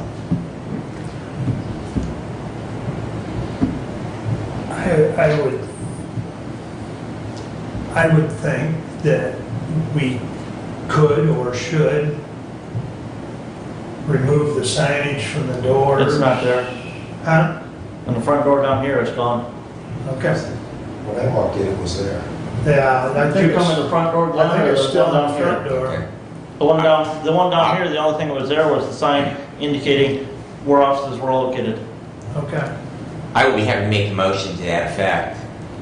That That's we a- direct the facilities director to remove the signage from all Hillsdale County buildings. Support. All in favor, signify by saying aye. Aye. Opposed, same sign. Okay. Make it so. It will be done. Public comment. Glenn, Laura, you've been patient. I just wanted to make sure everybody was aware, the courts moved to phase 3 pursuant to an LAO last week, and then just yesterday, we got an email from the Supreme Court Administrator's Office that we were in phase 4. Now, there's a lot that's, I guess, in question because in the Phase 4 guidelines, it says that proceedings will be conducted virtually to the maximum extent possible. And then chief judges have a lot of, I guess, discretion as to how to protect staff and court users consistent with local public health guidance and MIOSHA. So I guess we're still waiting to hear from the judges what sort of guidance and guidelines they want to put in place. But we will be proceeding with jury trials, which are sort of long awaited. We have a backlog, but just so that everybody's aware. Lauren, I believe there's a phase 5, correct? That's a good question. I can check on that. Yeah, Yes. check, because I think Judge Lisnick told me phase 5 is basically everything's over. So, but if you would check on that. Thank you. Go ahead, Glenn. I believe that the next meeting you have, the road commission should be called in to explain their position. That way they can tell you all a big whopper instead of just him being left in the dark. It's shameless what they're doing. It's terrible. And as far as the signage and the phases of the governor's nightmare for the public, I'm not aware of anybody who pays attention to her anymore. She doesn't follow her own rules, but she says she's sorry, so I guess that means it's okay. I catched on to the mother of the message of the day thing, but I still don't get the ETSB yet. And I would like to thank the BPU and the Consumers Energy people. They really walked into a hornet's nest yesterday. And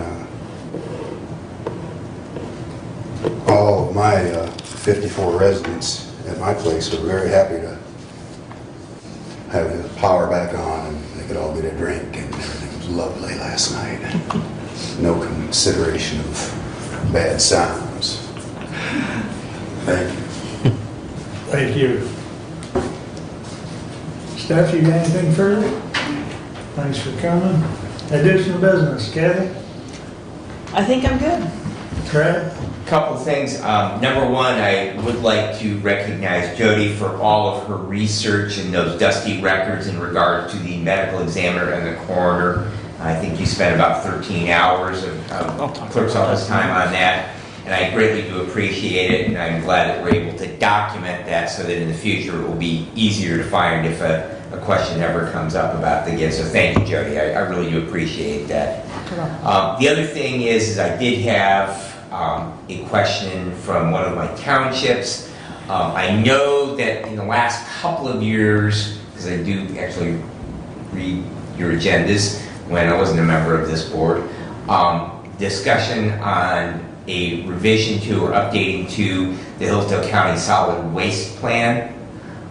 Since we are talking about recreation plans that haven't been touched in 20 years, I know the solid waste plan has not been, and I know that previously there was some impetus by one of the people who sells that service in Hillsdale County, and I think that they were looking for the commission to either make it more friendly for their business to do business here, but whatever the reason, I did have that request.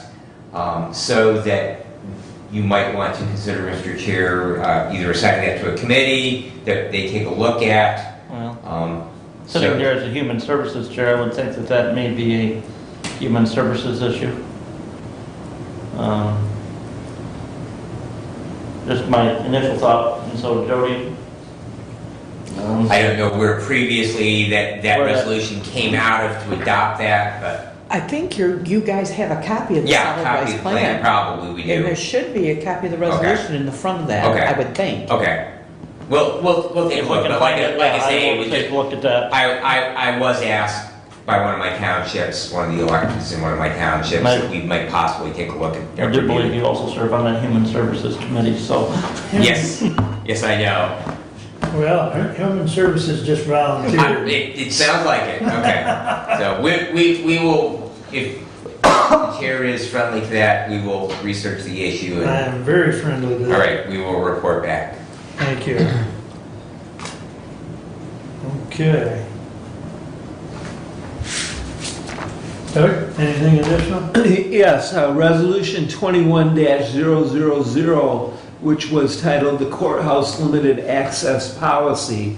Commissioner Benzine and myself will meet with the Sheriff and Facilities Director Finley prior to our next meeting, and we will come with a version that will deal more with after-hours access, maybe not titled limited access, but maybe titled after-hours access as a resolution. So we will look into that. As well, regarding consumers, I was here in the afternoon, I went back to Stadium Roller Rink, and there were 40, at least, big electric service trucks in our lot. I mean, it was a parking lot. It was overwhelming seeing the help that was being brought to our community, to our county, from as far away as Cincinnati and South Bend and a variety of communities. I mean, it was just so impactful even for me to see that. You know, it's like when the big hurricanes come through and the trains come through with all the convoys come through with all of the electric repair guys. You know, I mean, the workers that were there were all coming in from out of their community to help our community. And it was quite an impactful thing to see with all the trucks that were there in our parking lot. So I wanted to mention that as well. Brent, anything? Nope. Okay. The only thing I have to add is I did have communication with Brian Davis. He in turn, and I can't think of the man's last name, but their drain engineer in Williams County, his first name is Brian as well. I've spoken to him. I've spoken to Matt Word. We're trying to get together, but we don't have a date set yet. So as far as that water, primarily Amboy Township, Excellent, Well- thank you. I will keep you both informed of I that. would say that water is not primarily Amboy Township, but it's, It backs up at that point. yeah. And When they clean the Lake Pleasant drain, that's gonna flow into that watershed too. so I think you were aware, or maybe we discussed previously, some years back, former drain commissioner Bill Word went across the state line and cleaned some of that ditch.